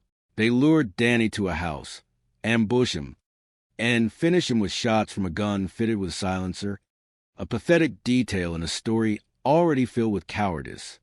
They drove his body out to that field, set his truck ablaze, and walked away thinking they had committed the perfect crime. They were wrong. We found a fingerprint on a cellophane wrapper at the scene that sat in an evidence locker for 16 years before technology caught up with it. It belonged to Cornhart. When we finally turned the screws, the whole conspiracy collapsed like a house of cards. Steve Mueller, another one of their cohorts, confessed to the shooting, and even Karen, once the walls closed in, decided to trade her truth for a lighter sentence. She blamed the drugs. She blamed her state of mind. But you do not accidentally plot to kill the man you are married to for 2 decades. It is calculated. It is evil. And it is a reminder that the person sleeping next to you might be the one digging your grave. They were all sentenced, justice served for a man who never saw the blade coming. But it leaves you with a hollow feeling. Karen got 20 years. Not enough in my book, but the men who pulled the trigger got life. Danny was a good man who was blindsided. A life snuffed out for a few $1,000s that never even made it into their hands. It is a sad state of affairs, and it happens more often than you would like to believe. I have seen the worst of humanity, and I have seen it wear a mask of normalcy, but in the end, the truth is the only thing that remains standing in the ashes. As a seasoned investigator who has spent decades staring into the abyss of a human psyche, how do you personally reconcile the extreme contrast between the ordinary facade of suburban life and the sudden, brutal reality of a calculated conspiracy like the one involving Karen Coleman? Human beings are strange creatures. They kill for the most ridiculous, pathetic reasons you can imagine. I have walked through the aftermath of enough dark nights to know that often the people who tuck you in at night are the ones waiting for the house to go quiet so they can sharpen the knife. This is the story of Danny Coleman, a man who was a good, decent guy, a man who thought he had a home, a life, and a future. He was wrong. You have to be kidding me. It was October 22nd, 1992. A quiet night in Stanton, Missouri, until someone spotted a glow in the distance. Not a campfire, but a funeral pyre. A truck sat in a field, engulfed in flames, with a man trapped in the front passenger seat. When the fire department finally doused the heat, what remained was a tragedy beyond words. We had skeletal remains, dental records, and the distinct, haunting shape of a metal rod in the victim's leg. Danny Coleman, a veteran, a mechanical engineer, a man who taught kids how to handle firearms safely, a man with a big heart who never saw the bullet coming. You look at a scene like that, and you start from the inside and work your way out. Who does this? Who burns a man they supposedly love? Karen Coleman, his wife. She played the part of the grieving widow well, didn't she? She told us they were happy. She told us she had no enemies. But the truth is a stubborn thing. It has a way of rising from the ashes. We found a matchbook in the dirt nearby, protected by a piece of cellophane, and on that wrapper sat a single silent fingerprint. It was a witness that could not be silenced, even if it had to sit in an evidence locker for 16 years. The investigation was a mess. A sprawling, tangled web of greed and pathetic excuses. We dug into the life of the victim, and we found that while Danny was building a life, Karen was building a rot. She was living a double life, deep in the pockets of meth dealers and extramarital affairs. She wanted out of her marriage, and she wanted the insurance money, $50,000. That is the price tag she put on the man who had been her partner for 19 years. She didn't just want him gone. She wanted him erased. She turned to a man named Larry Nolan, who was rotting in prison, and convinced him to orchestrate the hit. And why? Because Larry was in love with her. I tell you, love is a dangerous delusion when it gets into the hands of the wrong people. Larry Nolan reached out to James Cornhart, a fireman who was apparently willing to trade his integrity for a few $1,000s, and they brought in others like Stephen Mueller. They lured Danny to a vacant house under the guise of helping him with his wife's secrets. They beat him, they shot him, and then they tried to turn him into smoke. It was a cold, calculated, and entirely cowardly act. They didn't have a grievance against Danny. They had a hunger for a payday. Danny Coleman was blindsided by the very person who was supposed to be his sanctuary. Years passed. The case stalled, but we never forgot. We never stopped looking at that fingerprint. Then, a deathbed confession from Larry Nolan inside a prison cell opened the floodgates. He died with the truth on his lips, angry because Karen never paid him, angry because she never married him. He had been double-crossed by a woman who treated people like disposable pawns. When we finally got those phone records and those prison recordings, the whole house of cards came down. James Cornhart was arrested at the firehouse where he worked, and that 16-year-old fingerprint finally had a name to match it to. Stephen Mueller eventually cracked. He admitted he was the one who pulled the trigger. When the trial finally arrived, Karen tried to save her own skin by turning on the others, blaming it all on drugs, acting like she was a victim of her own life. 20 years in prison is what she got. I was disappointed. I thought she should have gotten life, because she was the architect of that horror. The others got life. And yet, there's still a mystery man out there they call Dozer, still hiding in the shadows. It is a haunting reminder that in this world, there is always another piece of the puzzle, always another dark secret waiting for someone like me to come looking. Danny Coleman deserved better. He was an asset to this world, a man of integrity, and he lost his life because he married a woman who had no soul. It is a damn shame. Human beings are strange creatures. They commit the most heinous acts for the most trivial reasons imaginable, driven by the kind of depravity that keeps a man awake at night. You look at a case like this, and you have to ask yourself, what is the value of a human soul in the eyes of someone consumed by greed? My. You think you know people, you think you have seen the bottom of the barrel, and then you stumble upon a story like that of Danny Coleman. I tell you, it is enough to make you lose faith in everything you thought you knew about marriage, about loyalty, about the basic fabric of human decency. We are talking about October 22nd, 1992. A quiet night in Stanton, Missouri, a place where the rolling farmland stretches out like a blanket, peaceful and unassuming. But that peace was shattered by a wall of fire in the middle of a field. When the firefighters finally doused those flames, what they found was not just a burned-out truck, but a life turned to ash. There was a body in the front passenger seat, badly charred, reduced to skeletal remains. You see something like that, you know immediately that this was no accident. Someone went to great lengths to erase a man from existence. We started from the inside and worked our way out, but the fire had done its best to destroy the truth. There was no identification, no wallet, no driver license. Just a gold chain, a ring, a watch, and a metal pin in the leg, a silent witness to a past motorcycle accident. That pin was the key that unlocked the door. It led us to Danny Coleman, a man described by everyone who knew him as a good, straight, caring guy, an Army veteran who taught children how to handle firearms. He was the kind of person you would trust with your life. Yet he was the one who ended up in the crosshairs of conspiracy that was as cold as ice. You have to be kidding me.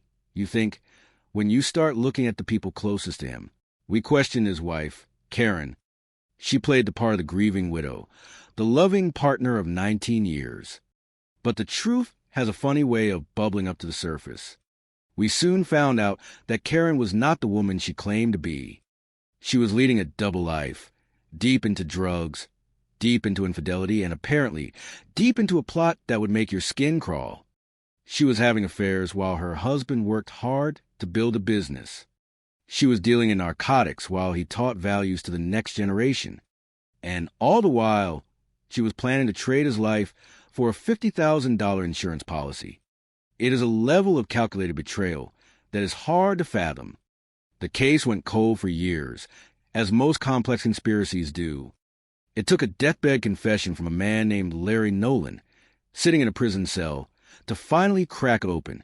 He spilled the beans about a murder-for-hire scheme that Karen had orchestrated. She had seduced this man, promised him money, promised him a life together, all if he would just get rid of her husband. She had recruited a firefighter named James Cornhart, who in turn brought in a man named Stephen Mueller, and another shadow known only as Dozer. Think about that for a second. These men, they did not even know Danny. They did not have a grudge.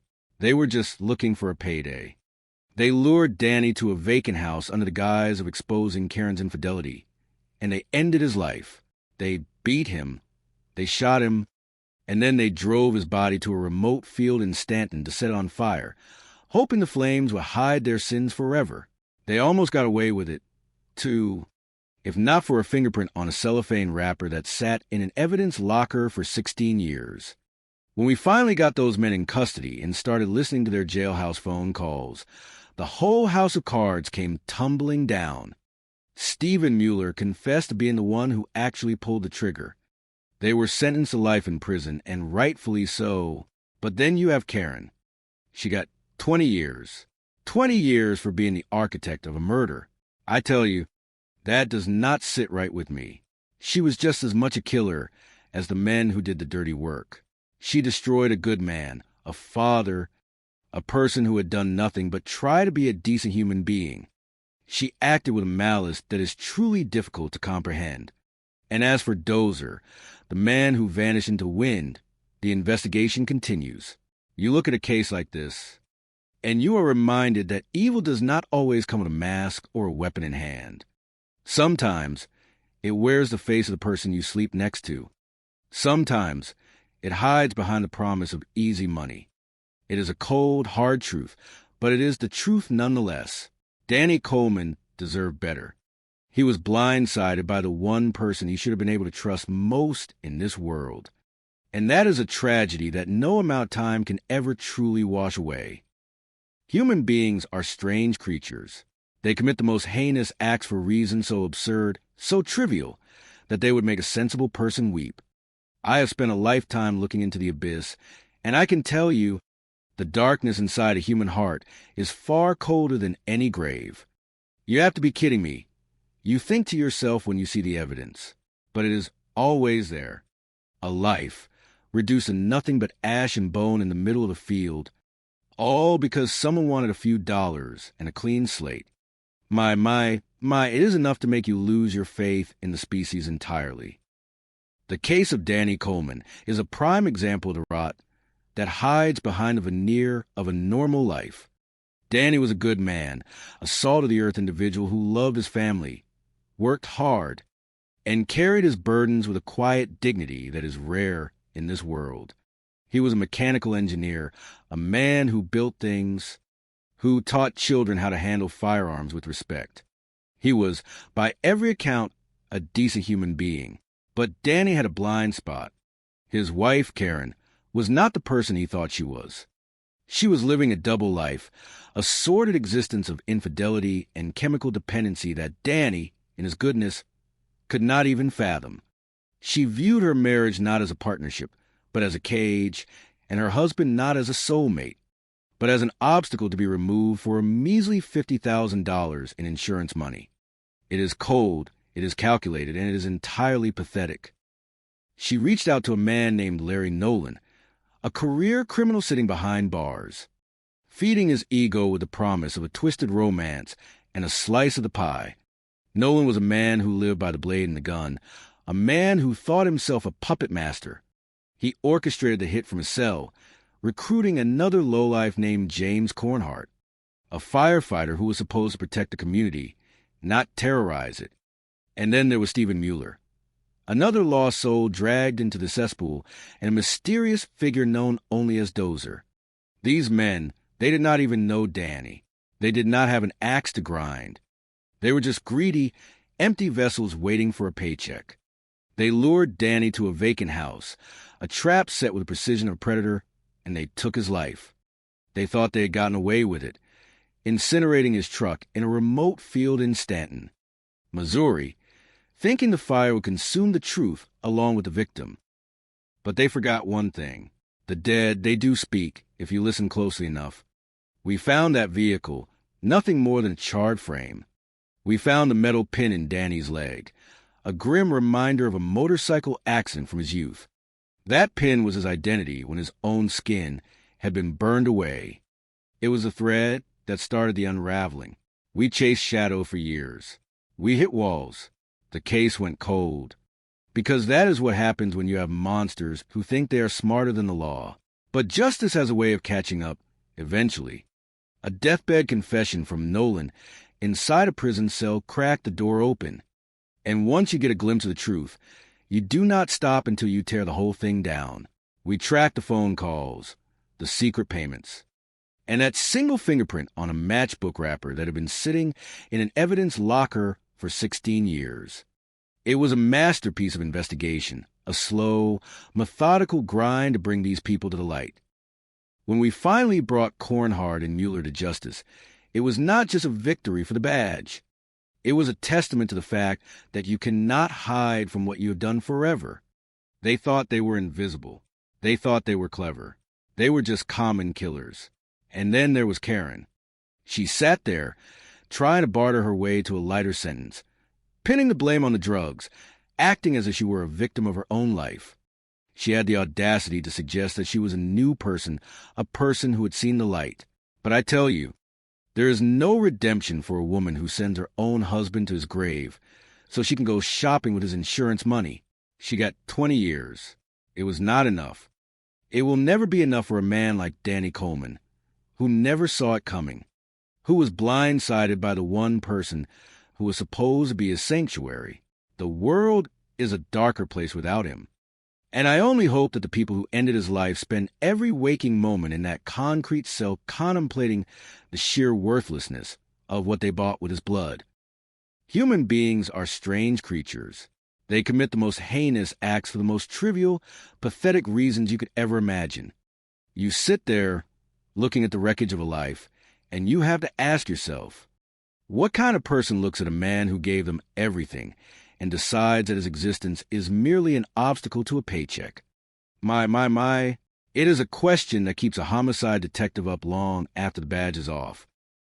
I tell you, this case was a slow burn, a suffocating mess of greed, infidelity, and the kind of cold-blooded manipulation that makes your skin crawl. You have Danny Coleman. By all accounts, he was a decent, hard-working man, a guy who taught children how to handle firearms, a guy who loved the outdoors, a guy who genuinely believed in the sanctity of his marriage. He was a mechanical engineer, a man who built things, who maintained order in his world. And then you have his wife, Karen, to the outside world. They were just another couple navigating the rolling farmland of Missouri near Stanton. But behind closed doors, it was a different story entirely. Karen was living a dual existence, drowning in illicit drugs and stringing together a series of extramarital affairs that would make your stomach turn. It is a classic tale of betrayal, where the person who was supposed to be your greatest ally is, in fact, the one sharpening the blade in the dark. On the night of October 22nd, 1992, a passerby saw the flames near the North Service Road. You have to be kidding me. Someone took a human being, a father, a husband, a veteran, and they hauled him out to a field like trash, setting his truck ablaze with him inside. When the firefighters arrived, they found a scene that would haunt any man. The vehicle was a skeleton, and inside, the victim was burned beyond recognition. No wallet, no ID, just a life reduced to ash. We had to start from the inside and work our way out. We found a metal rod in the victim's leg, a grim souvenir from a motorcycle accident years prior. That, combined with a belt buckle from a hunting group, gave us our first lead. When we traced the vehicle identification number back to the Coleman household at 2:30 in the morning, I saw the face of a widow who, at that moment, was playing her part to perfection. But even then, something felt off. The investigation stalled. Years bled into years. We interviewed friends, we combed through phone records, and we hit wall after wall. Karen acted the part of the grieving wife. But the truth is like water. It always finds a crack. The breakthrough didn't come from a genius move on our part, but from the rotting conscience of a man behind bars. Larry Nolan, a convicted felon with his own twisted obsession for Karen, let the truth slip on his deathbed. He had been promised money. He had been promised a future with Karen, and he had been left with nothing but regret. He helped orchestrate a hit on a man he did not even know, all because a woman asked him to. It turns out Karen had decided she was finished with Danny. She wanted the insurance money, $50,000 of it, and she wanted a clean slate. She recruited Nolan, who recruited James Cornhart, a local firefighter, a man who should have been protecting life, not ending it. Cornhart brought in a man named Stephen Mueller. They lured Danny to a vacant house, beat him, and then, in an act of absolute cowardice, Mueller shot him. They didn't have a personal vendetta. They were just hollow men chasing a payday. They drove Danny to that field, set the truck on fire, and thought they had buried their sins in the flames. They forgot about the matchbook cover found at the scene. They forgot that modern science has a long memory. 16 years later, the fingerprint on that plastic wrapper tied Cornhart directly to the abyss. When I look at this case, I do not just see a murder. I see a profound tragedy of character. Danny Coleman was blinded by a love that was never returned, a loyalty that was exploited by someone who viewed him as nothing more than a bank account with a pulse. It is the ultimate betrayal. Karen eventually pleaded guilty, and she got 20 years. 20 years for orchestrating the execution of her own husband? I have to tell you, that does not sit right with me. She should have spent the rest of her days behind bars. Men like Cornhart and Mueller, who traded their humanity for a few $1,000s, are exactly where they belong, living out their lives in a cage. But the shadow of a man like Danny Coleman, a man who was an asset to this world, will always remain. It serves as a cold reminder that the most dangerous monsters are often the ones sitting across the dinner table. You really do never truly know who you are sleeping next to. Human beings are strange creatures. They commit the most heinous acts for reasons so pathetic, so small, that it makes you wonder if they ever possess a conscience at all. You look at a case like this, and you ask yourself, what kind of person decides that a human life, the life of their own spouse, is worth a few $1,000s? It makes me sick. I have seen the darkest corners of the human heart, but even after all these years, it still has the power to stop me in my tracks. My. The story begins in Stanton, Missouri, a place that is nothing but rolling farmland, woods, and fields. It is quiet, too quiet. On the night of October 22nd, 1992, a motorist driving along the North Service Road saw something in the distance that did not belong. A fire. He went through the brush, walked into a field, and found a truck engulfed in flames. He did the only thing he could. He went to find a phone. When the firefighters finally managed to knock down those flames, they found a body in the front passenger seat. It was a gruesome sight, even for those of us who have seen it all. The fire had done its work, leaving behind only skeletal remains and dental evidence. We started from the inside and worked our way out. We were looking at a shell of a vehicle, a frame really, and a victim whose identity was burned away. But killers make mistakes. They always do. They think they are clever, that they can erase someone from existence. but they forget the details. They forgot the vehicle identification number etched into the frame. We traced that truck to Karen and Danny Coleman in St. Louis. When we arrived at their home at 2:30 in the morning, Karen and her 18-year-old son, Joby, were there. They did not know where Danny was. We told them about the truck, about the jewelry, the watch, the ring, and the belt buckle. The family identified them. Then we mentioned the metal rod in the victim's leg. Joby told us his father had a pin in his right leg from an old motorcycle accident. That was it. We had our victim, Danny Coleman, a good man, a man who taught children how to handle firearms, a man with a big heart, an Army veteran. He was a straight shooter, an honest, hard-working guy, and he was gone. You look at the family, and you start asking questions. Who would want Danny dead? We questioned Karen. She looked us in the eye and acted the part of the grieving wife. She told us they were a happy couple. We didn't see any immediate red flags. But there's always something underneath the surface, hidden in the shadows. The autopsy revealed the truth. Dr. Mary Case confirmed the identity through dental records. But she also found something else. The victim had been beaten to death. There was blunt force trauma to the skull. It was a homicide.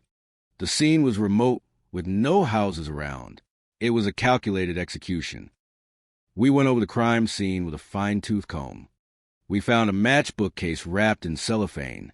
We tested it for prints, and we got a hit, a latent fingerprint. We put it into the database, but it didn't match anyone we knew. The case stalled. Year after year, we followed leads, interviewed everyone we could, but we were hitting a wall. It stayed open from 1992 until 1998. I tell you, it eats at you. You keep working, you keep digging, because a man like Danny Coleman deserves justice. Then, in 1999, the FBI got a call from the Missouri State Penitentiary. An inmate was talking about a murder.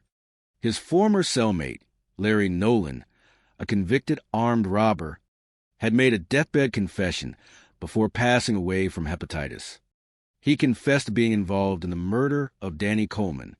It turns out Karen Coleman had been visiting Larry Nolan in prison. She had been leading a double life. She was addicted to drugs, involved in meth dealing, and cheating on her husband. She seduced Larry, and they hatched a plot. She wanted Danny dead for $50,000 in life insurance. She promised Larry $15,000 in marriage. She even helped arrange a hitman, a local firefighter named James Cornhart. They thought they had it all figured out. Larry had a silencer manufactured for Cornhart's pistol. They lured Danny to a vacant house under the guise of talking about Karen's infidelity. They beat him, and then, as we would later find out, they shot him. That snowstorm the coroner found in the bone fragments, that was the bullet. When Larry Nolan realized Karen wasn't going to pay him and wasn't going to marry him, he felt double-crossed. That is why he talked. It was greed, betrayal, and a complete lack of human decency. You have to be kidding me. We tracked down the people involved. We arrested Cornhart at his firehouse. His fingerprints matched the one on the cellophane wrapper at the crime scene. We listened to his jailhouse phone calls, where he asked a friend to get rid of the gun and the silencer. That friend, Steve Mueller, finally broke. He admitted he was there. He admitted he was the one who pulled the trigger. They took Danny to that field, put him in the truck, and set it on fire. It is one of the coldest, most calculated things I have ever heard. By June of 2010, nearly 20 years later, we finally had them. Karen, realizing she was cornered, started talking. She confessed the conspiracy, blamed it on the drugs, and tried to save her own skin. She pleaded guilty and was sentenced to 20 years. 20 years. I was disgusted. She was just as guilty as the men who pulled the trigger. She was the one who set it all in motion. Cornhart and Mueller got life. It was justice, but it was a cold comfort. Danny Coleman was a good man who was blindsided by the person who was supposed to love him most. That is the world we live in. That is the darkness I spent my life fighting. And you have to wonder, when the dust finally settles, was it worth it for them? Because at the end of the day, all they got was a prison cell, and a good man lost everything. My. Human beings are strange creatures. They commit the most heinous acts for the most pathetic reasons imaginable, and yet they always convince themselves they're the ones who have been wronged. I tell you, it is enough to make you lose your faith in the very concept of a soul. My, what a tangled web of greed and base deception we have here, centered on a man named Danny Coleman. A man who had the misfortune of loving a woman who viewed his life as nothing more than a liquid asset to be liquidated for a handful of silver. You have to be kidding me. But unfortunately, the reality of the human condition is often far grimmer than fiction. Danny was a decent man, a blue-collar soul from South St. Louis, a veteran, an outdoorsman, a man who fixed soda machines and taught children how to handle firearms with respect. He was the kind of guy you would want as a neighbor, but he was also the kind of guy who lived in a house with a viper, who spent her days trading his security for the hollow thrill of narcotics and the fleeting attention of prison inmates. Karen Coleman was a woman leading a double life. A woman who looked into the face of her husband of 19 years and saw only a $50,000 life insurance policy waiting to be cashed out. And she set in motion a conspiracy of staggering stupidity and brutality. She reached out to a convict named Larry Nolan, a man she visited behind bars, and fed him the lie that she was in love with him, manipulating his own desperation and vanity to orchestrate the murder of the man who worked every day to provide for her. It is chilling to consider how easily a person can cast aside a lifetime of loyalty for the promise of $15,000 and a fantasy of a new life that never existed. But that is the rot that hides behind the veneer of suburban normality.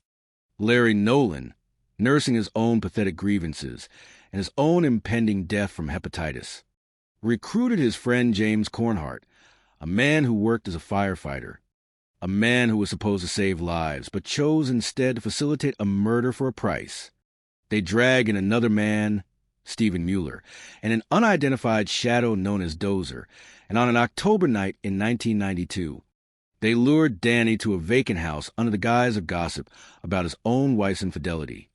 They attacked him, beat him, and when he was defenseless, they ended his life with cold, calculated precision before dragging his body to a remote field in Stanton and setting the truck ablaze, hoping the fire would consume not just a vehicle, but the truth itself.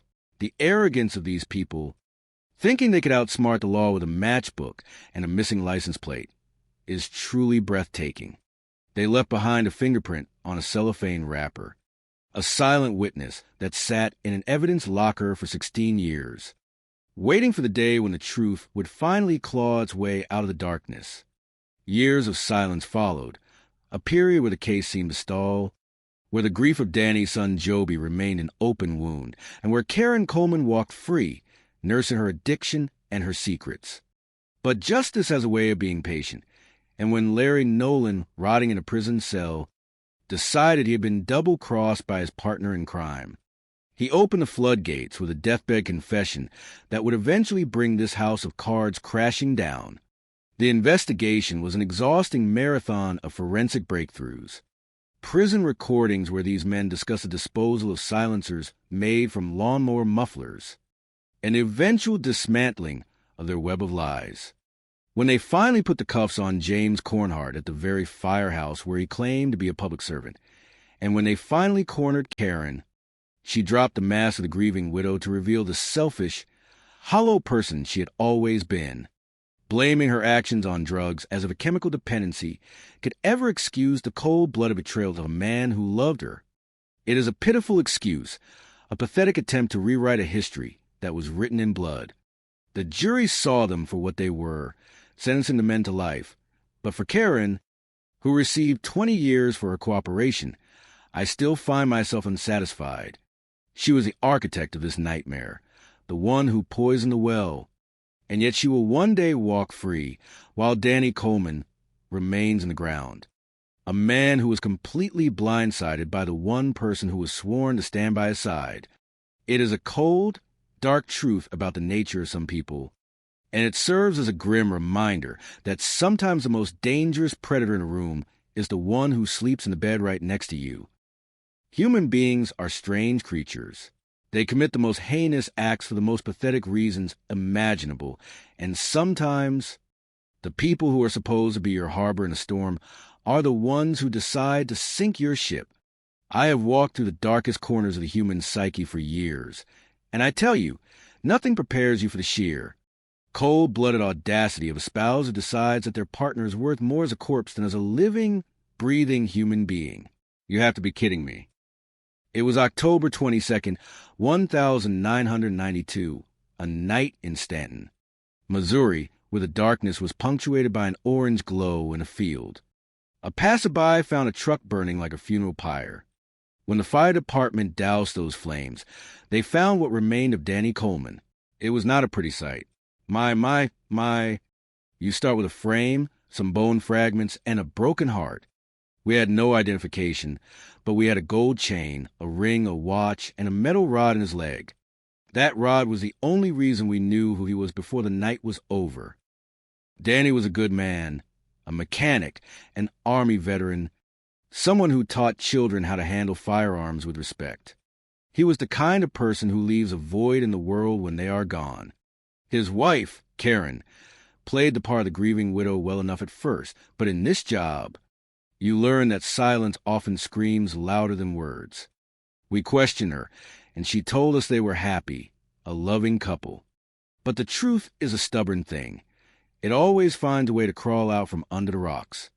We found out that Danny was living with a woman who was a total stranger to him, a woman hiding behind a facade of normalcy while she danced with cocaine and methamphetamines and danced in the sheets with other men.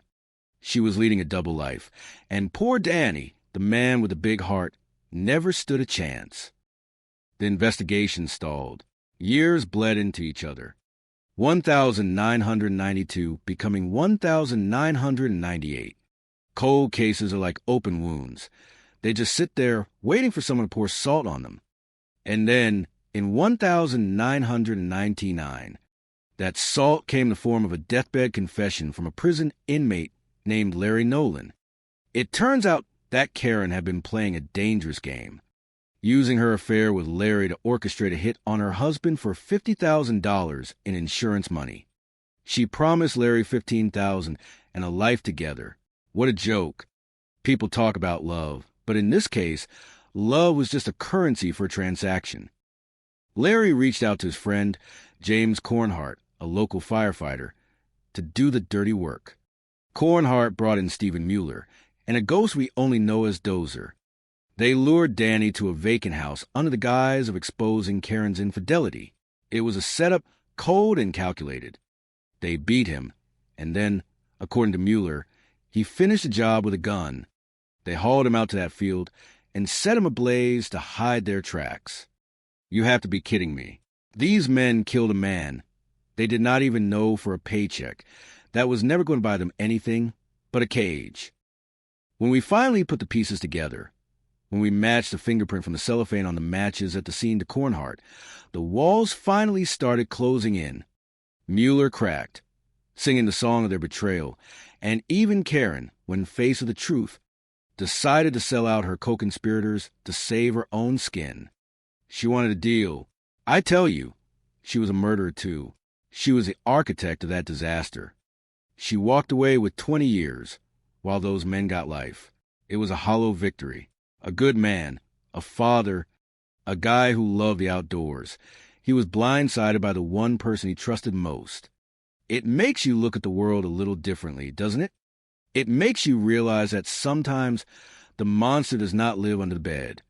The monster lives in your house, sleeps in your bed, and drinks your coffee in the morning. It is a pathetic, twisted reality, but it is the one I have spent my life documenting, one broken body at a time. Human beings are strange creatures. They commit the most heinous acts for the most pathetic, trivial reasons you can possibly imagine. They trade a human life for a stack of cash, for a moment of lust, or simply because they are too cowardly to just walk away from a marriage. I have seen it all, and it never ceases to turn my stomach. You have to be kidding me.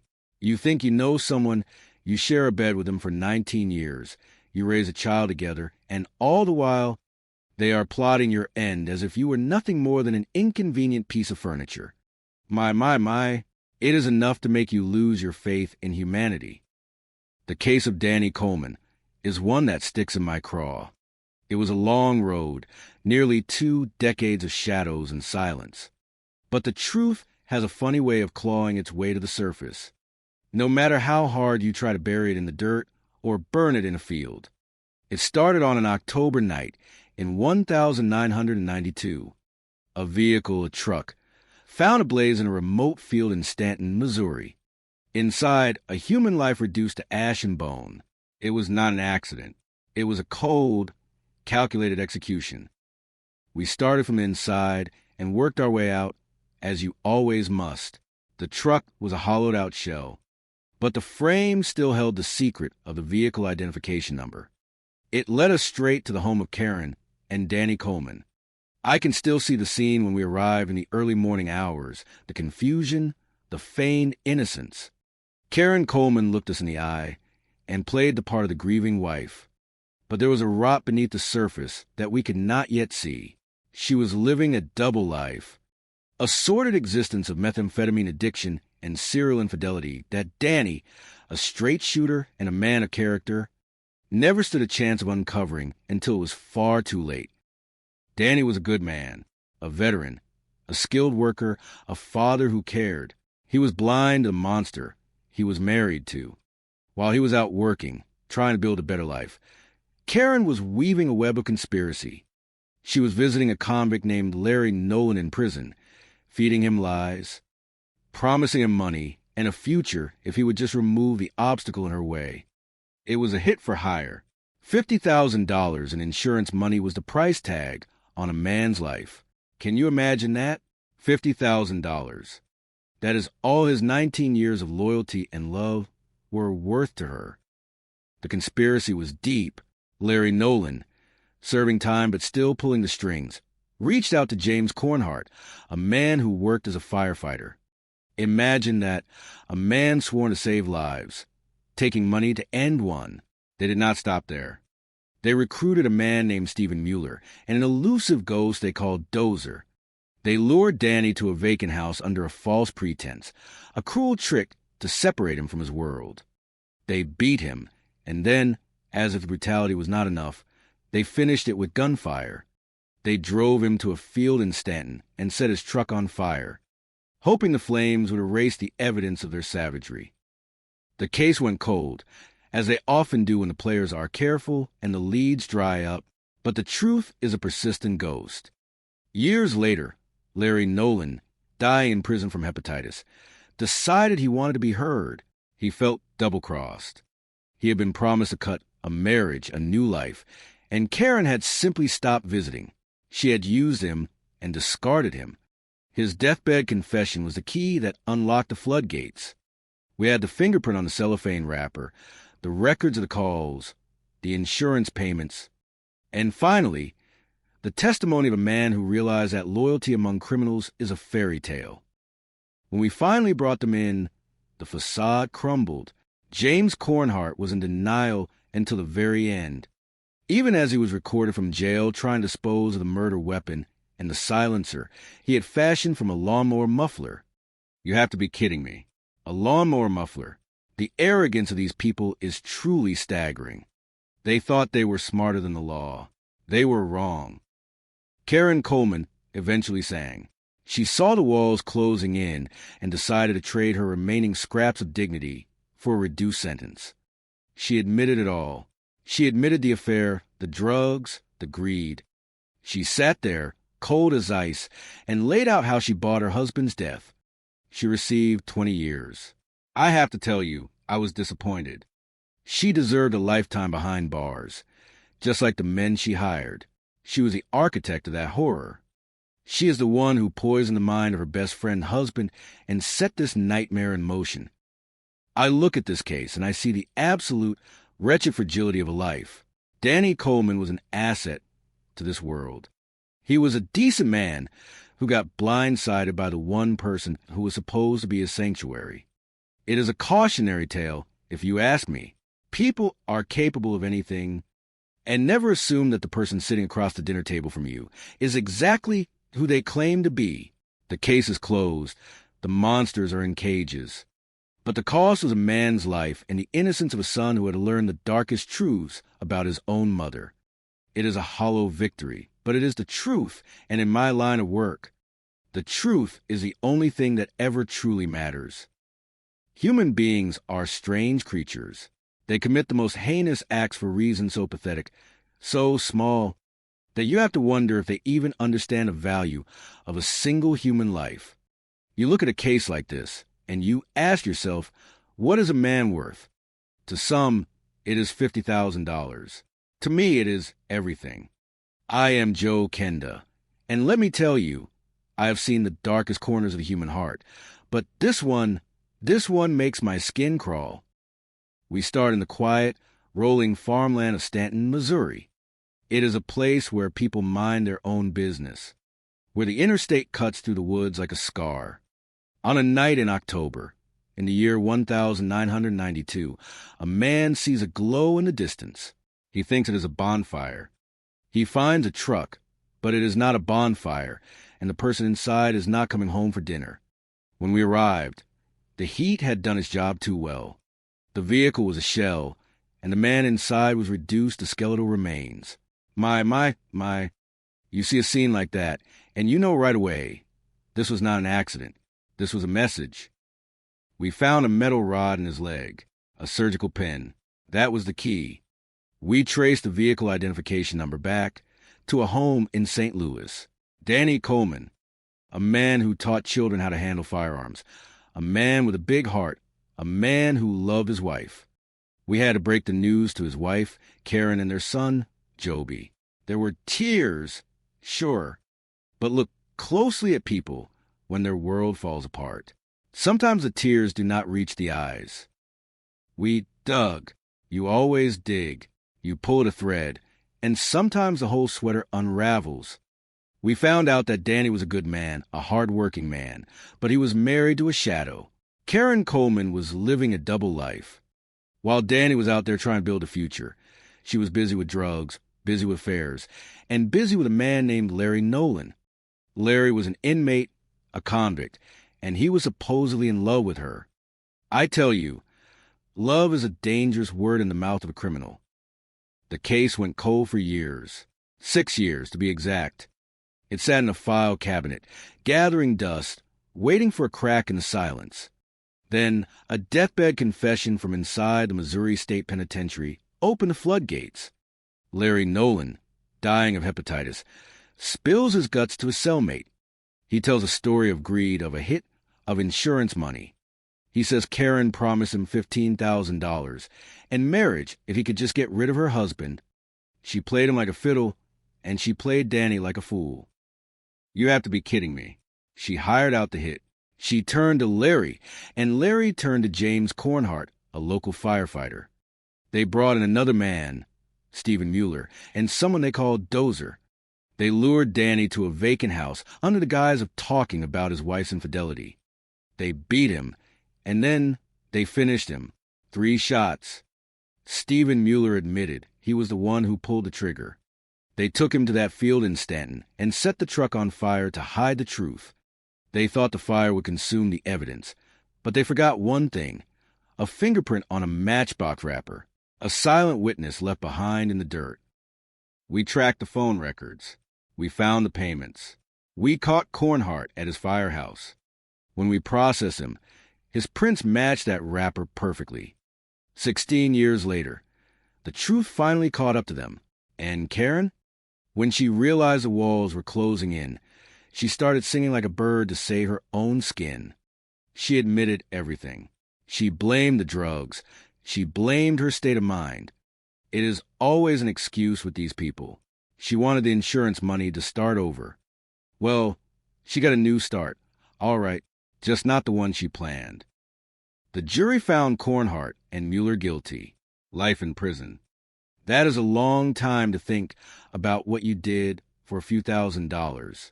Karen got 20 years. I will be honest with you, I was disappointed. She was the architect. She was the one who decided her husband's life was worth the payoff. She should have spent the rest of her days in a cell, too. Danny Coleman was blindsided.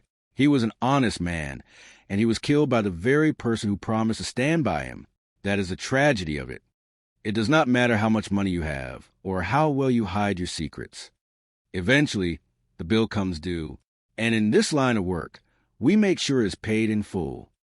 I have seen enough to know that the truth is a patient animal. It always waits, and when it finally pounces, there is nowhere left for the guilty to run. It is a damn shame, really. A man like Danny deserved better than a cold grave in a field. But that is the world we live in, and that is why I did what I did for all those years.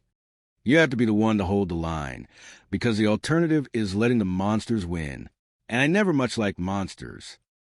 Human beings are strange creatures. They commit the most heinous acts for the most trivial reasons imaginable, driven by impulses that would make a sane person shudder. I tell you, you have to be kidding me if you think you can hide from the truth forever. The darkness eventually gives way to the light, even if it takes 18 long years for the dawn to break. On the night of October 22nd, 1992, a man driving near Stanton, Missouri, saw a fire burning in the darkness of a field. He went to take a look, and what he found was not a campfire, but a funeral pyre. The Franklin County Sheriff Department arrived to find a truck completely gutted by flames, with the charred remains of a human being sitting in the front passenger seat. It was a gruesome discovery, a life reduced to nothing but bone and metal. My detectives and I, we started from the inside out, trying to find a name for the silent victim who had been left to burn in the middle of nowhere. There were no identification papers, only the remnants of a watch, a ring, a gold chain, and a belt buckle belonging to a hunting group. But it was a metal rod in the right leg of the victim that told the real story. It was a surgical implant, a silent witness to a past injury. And it led us straight to the home of Danny Coleman. Danny was an Army veteran, a man with a big heart, a mechanical engineer who taught children how to handle firearms safely. He was the kind of man you would want for a neighbor. When we arrived at his home at 2:30 in the morning, his wife, Karen, and their 18-year-old son, Joby, were there, unaware that their lives had just been shattered. They identified the items from the scene, and when the medical examiner, Dr. Mary Case, finished her work, she confirmed it was Danny. But it was not just a fire that took him. He had been beaten to death. The investigation turned into a slog through the mud. We were looking for a motive in a man who seemed to have none. We interviewed his friends, his co-workers, and the people he did business with, including a man named Rich Saluka. We heard whispers of infidelity, of drug use, of a double life that Karen Coleman was leading behind her husband's back. She was a woman drowning in a sea of methamphetamine and illicit affairs, a far cry from the grieving widow she presented to the world. For years, the case stalled. It is a frustrating thing to feel the killer's breath on your neck, but be unable to reach out and grab them. We chased leads until the soles of our shoes wore thin, but justice is a patient hunter. It was not until 1999, 7 years after the crime, that a deathbed confession from a convict named Larry Nolan in the Missouri State Penitentiary tore the lid off this conspiracy. Larry had been in love with Karen, and she, in her infinite selfishness, had manipulated him into orchestrating her husband's murder for insurance money. She wanted out of the marriage, and she wanted to pay out. She traded a human life for $50,000. She brought in a local firefighter named James Cornhart to handle the dirty work, and he, in turn, brought in his friend Stephen Mueller, and a shadow known only as Dozer. It was an incredibly cold and calculated crime. These men did not know Danny, and they did not care for him. They were mercenaries of greed, willing to snuff out a man's life for a handful of cash. When we finally brought them in, the evidence that had been sitting in an evidence locker for 16 years, a simple fingerprint on a piece of cellophane from a matchbook, provided the scientific link we needed. James Cornhart was arrested at his firehouse. His reaction was pure denial, but the truth is a stubborn thing. He and Stephen Mueller were caught on recorded jailhouse calls, discussing how to dispose of the murder weapon and the silencer they had fashioned from a lawnmower muffler. Stephen Mueller eventually cracked, confessing to the entire plot and admitting that he was the one who pulled the trigger. Karen Coleman, when faced with the weight of her own treachery, finally decided to help herself. She admitted to the conspiracy, blaming her actions on her drug addiction, as if that makes a childless husband or a fatherless son any less dead. She wanted a new start, but all she earned was 20 years in a federal cage. I was disgusted. She was a murderer in every sense that matters. She was the architect of this tragedy. In June of 2010, James Cornhart and Stephen Mueller were sentenced to life in prison. Justice was served, but it was a cold comfort. Danny Coleman was a good man, a man who loved the outdoors, a man who worked hard to provide for his family, only to be completely blindsided by the one person he should have been able to trust with his life. It just makes you wonder about the nature of the human heart, doesn't it? One minute you are a loved father. The next you are nothing but an afterthought in a field, discarded by those you held dear. It is a heavy thing to carry, but we got there in the end. We always do. Human beings are strange creatures.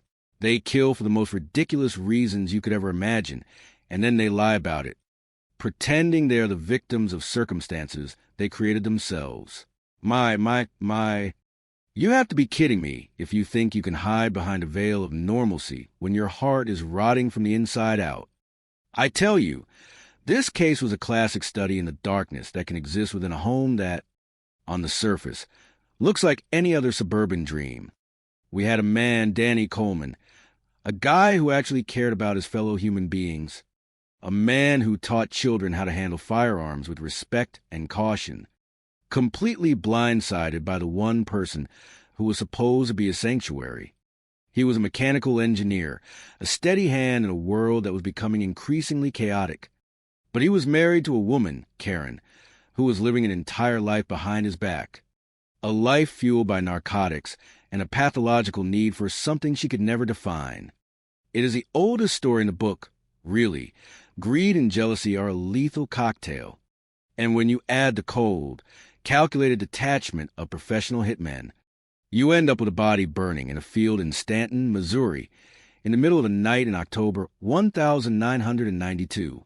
I remember arriving at that scene, the smell of charred metal and human remains hanging in the cold air, and you just look at the frame of that truck and realize that someone put a lot of effort into making sure nobody would ever know who was sitting in that passenger seat. They removed the license plates, thinking they were clever, but they forgot about the vehicle identification number etched into the steel, a permanent mark of reality that they could not simply burn away. Danny was beaten to death, his skull shattered, a final act of violence that was as cowardly as it was brutal, all for the promise of a few $1,000s and the deluded fantasy of an affair with a man who was already behind bars. It takes a certain kind of monster to orchestrate the murder of a spouse for $50,000 in life insurance money, and to treat the hitmen like employees on a payroll, cutting checks and making promises that never really mattered to anyone involved. Larry Nolan, the convict who pulled the strings from his prison cell, thought he was the mastermind of a grand conspiracy, yet he died in a cage, cheated out of his blood money, and left with nothing but his confession on a deathbed, a final gasp of truth that cracked the case wide open after years of silence. And what about Karen? She lived her life as if Danny were a burden, a man she could discard once she found someone more exciting, someone who matched the toxicity of her own secret addiction. When I look back at the way she played the grieving widow, the way she looked us in the eye and lied about her marriage, it makes my skin crawl. She did not just kill her husband. She betrayed the very institution of marriage and the trust of her own son, Joby, a young man who had to watch his world collapse because his mother decided she wanted a fresh start at the expense of a human life. We found the truth in the most unlikely places. From a fingerprint on a piece of cellophane near a matchbook to recorded phone calls from a jailhouse that would have made anyone with a conscience sick to their stomach. James Cornhart, a man whose job was to save lives as a firefighter, was busy taking them for money. And Steve Mueller, who eventually admitted to pulling the trigger, was just another gear in a machine of human failure. When we finally put the cuffs on them, it was not a triumph of grand detective work alone. It was a slow, grinding process of peeling back layers of deceit until the only thing left was the ugly reality of what they had done. I think about Danny often, the way he was described as a guy with a big heart, an Army veteran who just wanted to build a life for his family. And it is a tragedy that he was killed by a group of people who would not even have been a footnote in his life if not for his wife's depravity. Justice was served, yes, in the sense that the men who did the killing will die in prison. But 20 years for the woman who initiated it all? I tell you, it does not sit right with me. She was a murderer in every sense that matters, the architect of a nightmare, and she deserved to spend the rest of her days contemplating the life she extinguished. People talk about closure as if it is a finish line you cross, but the truth is, there is no real closure when you look at the life lost and the sheer, empty stupidity of the motive. You see it all in this job, the best and the worst of us, but every now and then, you see someone like Danny Coleman, and you realize that the world lost something decent, replaced only by the cold, hard, and unforgiving silence of the grave. Human beings are strange creatures. They commit the most heinous acts for reasons so pathetic, so utterly insignificant, that you have to wonder if they ever possess a conscience at all. You sit there and look at a man like Danny Coleman, a guy who actually cared about things, who taught children how to handle firearms safely, a man who lived a life of honesty. And then you look at what happened to him. It makes you sick to your stomach. You have to be kidding me. Someone orchestrates a cold, calculated hit on their own spouse just to clear a path for a life of drugs and meaningless infidelities, all for a handful of insurance cash. It is a level of depravity that stays with you long after the badge is off. I tell you, death has a way of leaving a scent behind. In October of 1992, that scent was the smell of a burning truck in a remote field in Stanton, Missouri. We got the call at 9:40 at night. When we arrived, there was nothing left but a frame and a shadow of a human being. The fire had done its best to erase the evidence, but it forgot about the metal rod in the victim's leg and the vehicle identification number etched into the chassis. That led us straight to the home of Danny and Karen Coleman. You see that a lot in this line of work. You start at the center, the family, and you work your way out. At first, Karen played the part of the grieving widow, but the cracks in the facade were already starting to show. She was a woman living a double life, buried under a mountain of methamphetamine and extramarital affairs, while Danny was just a man trying to be a good husband and father. He never saw it coming. He got absolutely blindsided. The case went cold for years. It is a frustrating thing, having a killer in your sights, but not having the handcuffs to snap shut. But then, the truth has a funny way of bubbling to the surface, usually from the bottom of a bottle or the corner of a prison cell. In 1999, a deathbed confession from a convict named Larry Nolan opened the floodgates. He had been in love with Karen, or at least he thought he was, and he felt betrayed when she dropped him like a bad habit after the deed was done. He had been the architect, the one who connected Karen to the hitmen, James Cornhart and Stephen Mueller. They did not even have a personal grudge against Danny. They were just men who would kill for the price of a used car. The sheer coldness of that. The idea that a human life has a price tag set by a group of bottom feeders is what keeps me up at night. We had to dig through the wreckage of 7 years of silence. We found a fingerprint on a matchbook wrapper that had been sitting in an evidence locker since the night of the fire. We listened to recordings of James Cornhart from jail, trying to get his buddy to toss the murder weapon off a bridge. It is arrogant, really. Criminals always think they are the smartest people in the room until they find themselves staring at a jury. When we finally got them, it was a long time coming. Danny deserved better than the life he was given by those people. Karen got 20 years, which in my book is 20 years too many for someone who orchestrated the cold-blooded execution of her own husband. People often ask me if it gets easier, seeing the worst of humanity day after day. It does not. You just learn to live with the weight of it. You look at the victims, you look at their families, and you do the work because somebody has to. It is the only way to balance the scales, even if they never quite sit perfectly level. I tell you, justice is a slow machine, but when it finally grinds, it grinds fine. Human beings are strange creatures. They kill for the most ridiculous reasons imaginable, and they do it without a second thought for the lives they destroy. My. You would think that after decades in the business of solving murders, I would have seen it all. But no, people continue to surprise you with the depths to which they will sink for a few measly dollars. I tell you, it is a bitter pill to swallow when you realize the person supposed to be in your corner is the one sharpening the blade behind your back. Look at the case of Danny Coleman. Danny was a good man, an Army veteran, a dedicated father, a guy who taught children how to handle firearms safely. He was the kind of person who built things up, who tried to make life comfortable for those around him. He was a straight shooter in a world that is often crooked. He had a limp from a motorcycle accident in Germany back in 1971, and he carried that metal rod in his leg like a badge of honor. He found his wife, Karen, in a hospital recovery room, and they built a life together for 19 years. They had a son, a business, a home in St. Louis. Everything looked solid on the surface. But surface appearances are a dangerous thing to rely on. In the deep, quiet corners of Franklin County, Missouri, something was rotting. On the evening of October 22nd, 1992, a passing motorist saw a glow in the distance off a road in Stanton. When the fire department arrived, they found a vehicle consumed by flames and inside, a body. It was a gruesome scene. That truck was a furnace. They had taken the license plates off, hoping to buy time, hoping to keep the law in the dark. But they forgot about the vehicle identification number etched into the frame. That one mistake led us straight to the Coleman house at 2:30 in the morning. When we showed up, Karen and her son were there. Danny was not. You could see the tears, you could hear the sobbing. But as an investigator, you learn to look past the performance.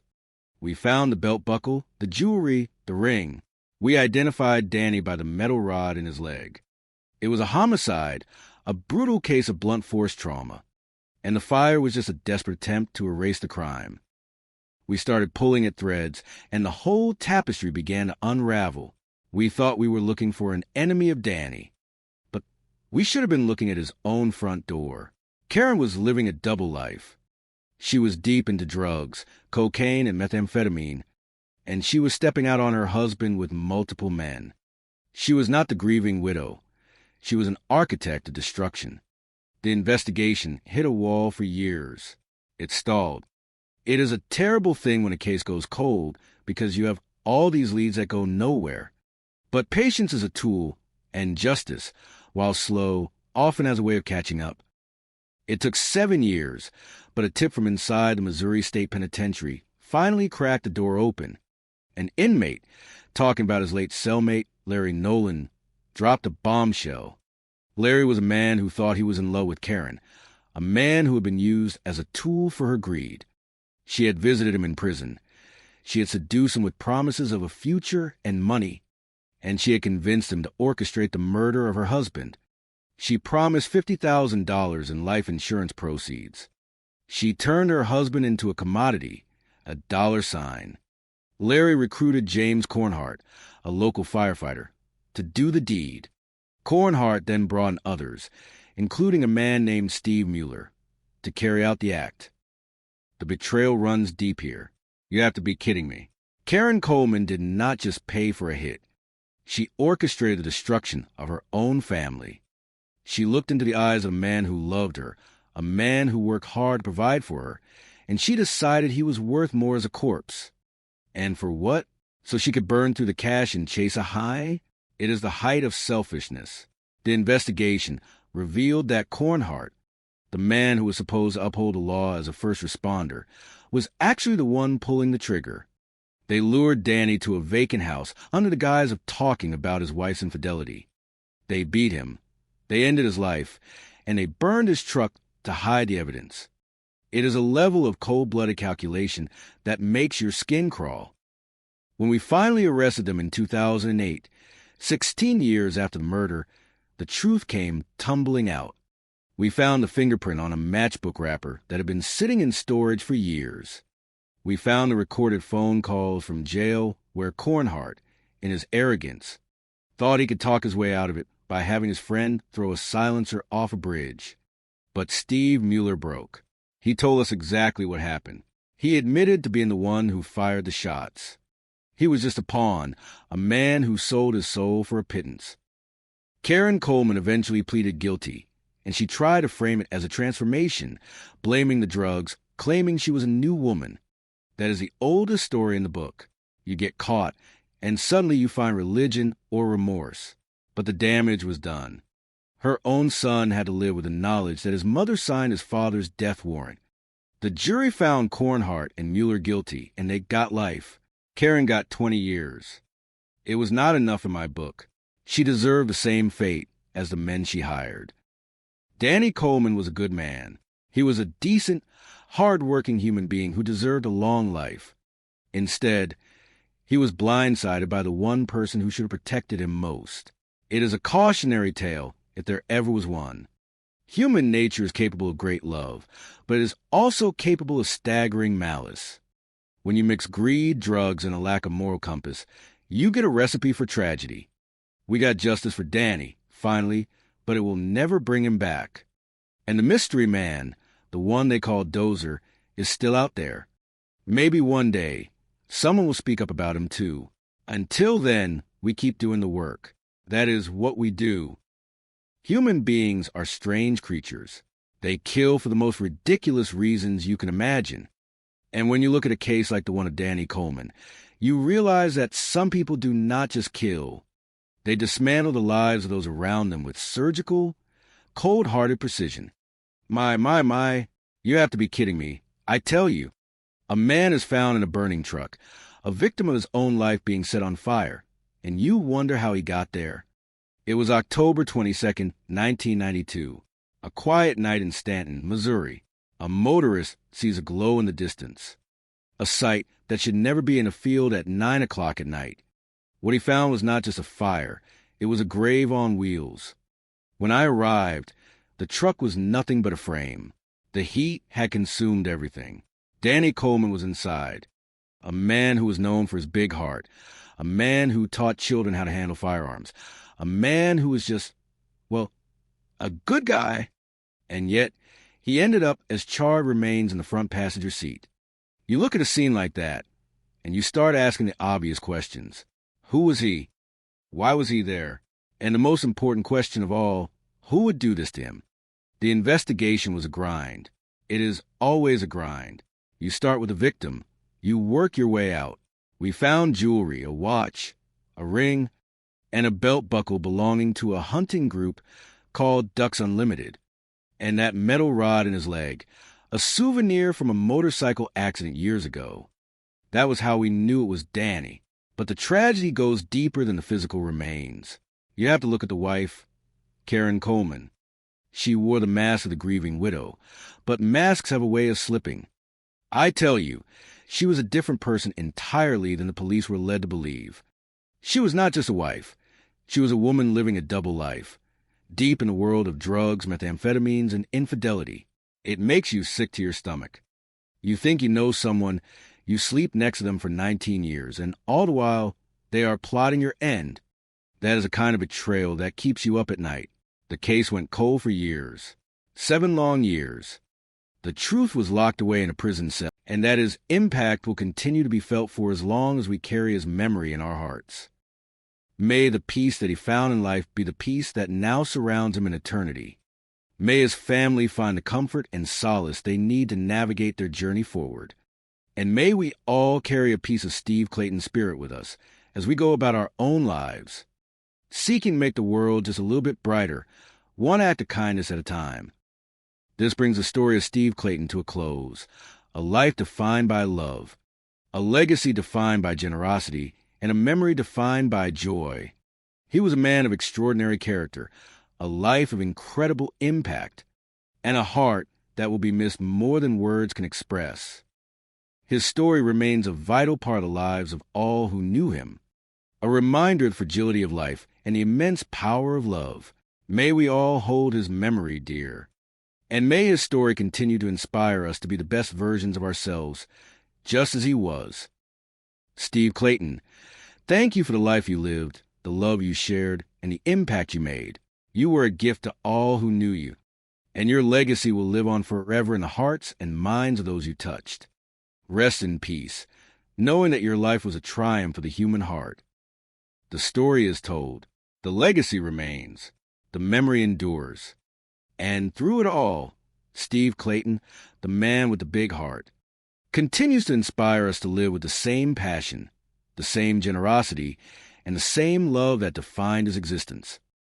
We conclude this tribute with gratitude, with respect, and with a lasting appreciation for the life of Steve Clayton. He was a man who made a difference, a man who left the world better than he found it, and a man who will be remembered with love, always. His journey has come to an end, but the light he kindled in the lives of those he touched continues to burn bright. He is remembered today, tomorrow, and always as a man who loved deeply, gave generously, and lived fully. May his memory be a blessing to us all. As we turn the final page of the story, we are reminded that every life is a story, and it is up to us to make that story one of meaning and impact. Steve Clayton did exactly that, and for that, he will be forever remembered with love and admiration. The end of the story is not the end of the legacy. Steve Clayton's life continues to resonate, his influence continues to grow, and his memory continues to be a source of comfort and inspiration. He was a man who lived, who loved, and who left a mark that will never fade. In the quiet of the night, as we look up at the stars, we remember Steve. We remember his laugh, his voice, and his unwavering devotion to his family. We remember the man who showed us what it means to live with purpose, to love with intention, and to leave a legacy of kindness. We remember Steve Clayton, and in our memories, he lives on. This is the end of the account of Steve Clayton, a man whose life was a journey of love, of purpose, and of deep, enduring connections. He was a man who taught us that life is meant to be lived with joy, that family is meant to be held close, and that love is meant to be shared freely. We thank him for his life, we honor his memory, and we move forward carrying his legacy in our hearts. He was, and will always be, a beloved brother, a cherished uncle, a devoted mentor, and a truly remarkable man. May his spirit continue to inspire us all. The final word is one of love and remembrance. Steve Clayton, you are missed, you are loved, and you are remembered. Your story is told, your life is celebrated, and your legacy endures. May you rest in peace, forever in our hearts. With this, we conclude our retelling of the life of Steve Clayton. A life characterized by generosity, marked by love, and defined by the profound impact he had on everyone he met. It is a story that reminds us to cherish the present, to honor our relationships, and to live each day with the same grace and kindness that Steve embodied. We honor his memory by continuing to be the people he believed in, by upholding the values he cherished, and by loving as he loved. May his legacy continue to inspire and uplift all who carry his story forward. The story of Steve Clayton, the man who lived with his heart wide open, is now fully told. May it serve as a beacon of light, a source of inspiration, and a reminder of the enduring power of love. Rest in peace, Steve. Your life was a journey worth taking, and your legacy is a treasure worth keeping. The narrative is complete, the remembrance is honored, the legacy is secured. Steve Clayton, a life well lived, will be remembered with love forever. May we all carry his spirit with us, letting it guide our steps as we seek to build lives that are just as meaningful and full of love as his. The end of the story, but the beginning of a legacy that will continue to shine. Steve Clayton, rest in love. We remember, we honor, we celebrate the life of Steve Clayton, a gift to us all. May the memory of Steve Clayton remain a constant source of inspiration, a reminder of the beauty of a life well lived, and a testament to the enduring power of a generous heart. The story is told, the memory is kept, the legacy is honored. Steve Clayton, you will be remembered always. With love and with the deepest respect, we conclude this tribute to a life that touched so many. Steve Clayton, you were and always will be truly remarkable. The final chapter is written. The story remains. The man is remembered. Steve Clayton, rest in peace. He lived with purpose. He loved with passion. He left a legacy that will never fade. Steve Clayton, you were the very best of us. We remember you, Steve. We remember you with love, with joy, and with a deep, abiding gratitude for the time we shared. You will be in our hearts forever. The story of a life is rarely measured by the years one spends on this earth, but rather by the warmth and kindness one leaves behind in the hearts of others. This is the story of a successful and generous businessman, a man whose presence was a beacon of light to his family and friends. He was a man who worked hard, loved deeply, and lived with a spirit of unparalleled enthusiasm. He was known to greet every person with a warm and energetic hello, a simple phrase that became a signature of his welcoming nature. To understand a man, one must look at the way he lived. He was a pillar of support for his siblings and a mentor to the young men who sought his guidance in the world of business. He possessed an incredible capacity for generosity, sharing not just his resources, but more importantly, his time. He was a man who believed in the power of connection, and he found his greatest joy in the simple, everyday moments spent with those he held dear. His journey reached a beautiful and emotional milestone on the 10th of March, 2007, in the city of Miami. It was the wedding day of his sister, Rosemary Clayton. For Rosemary, this day was defined by the presence of her eldest brother, Steve. With their father having passed away 11 months prior to the wedding, Steve had stepped into the role of the father figure, a role he had occupied throughout his life.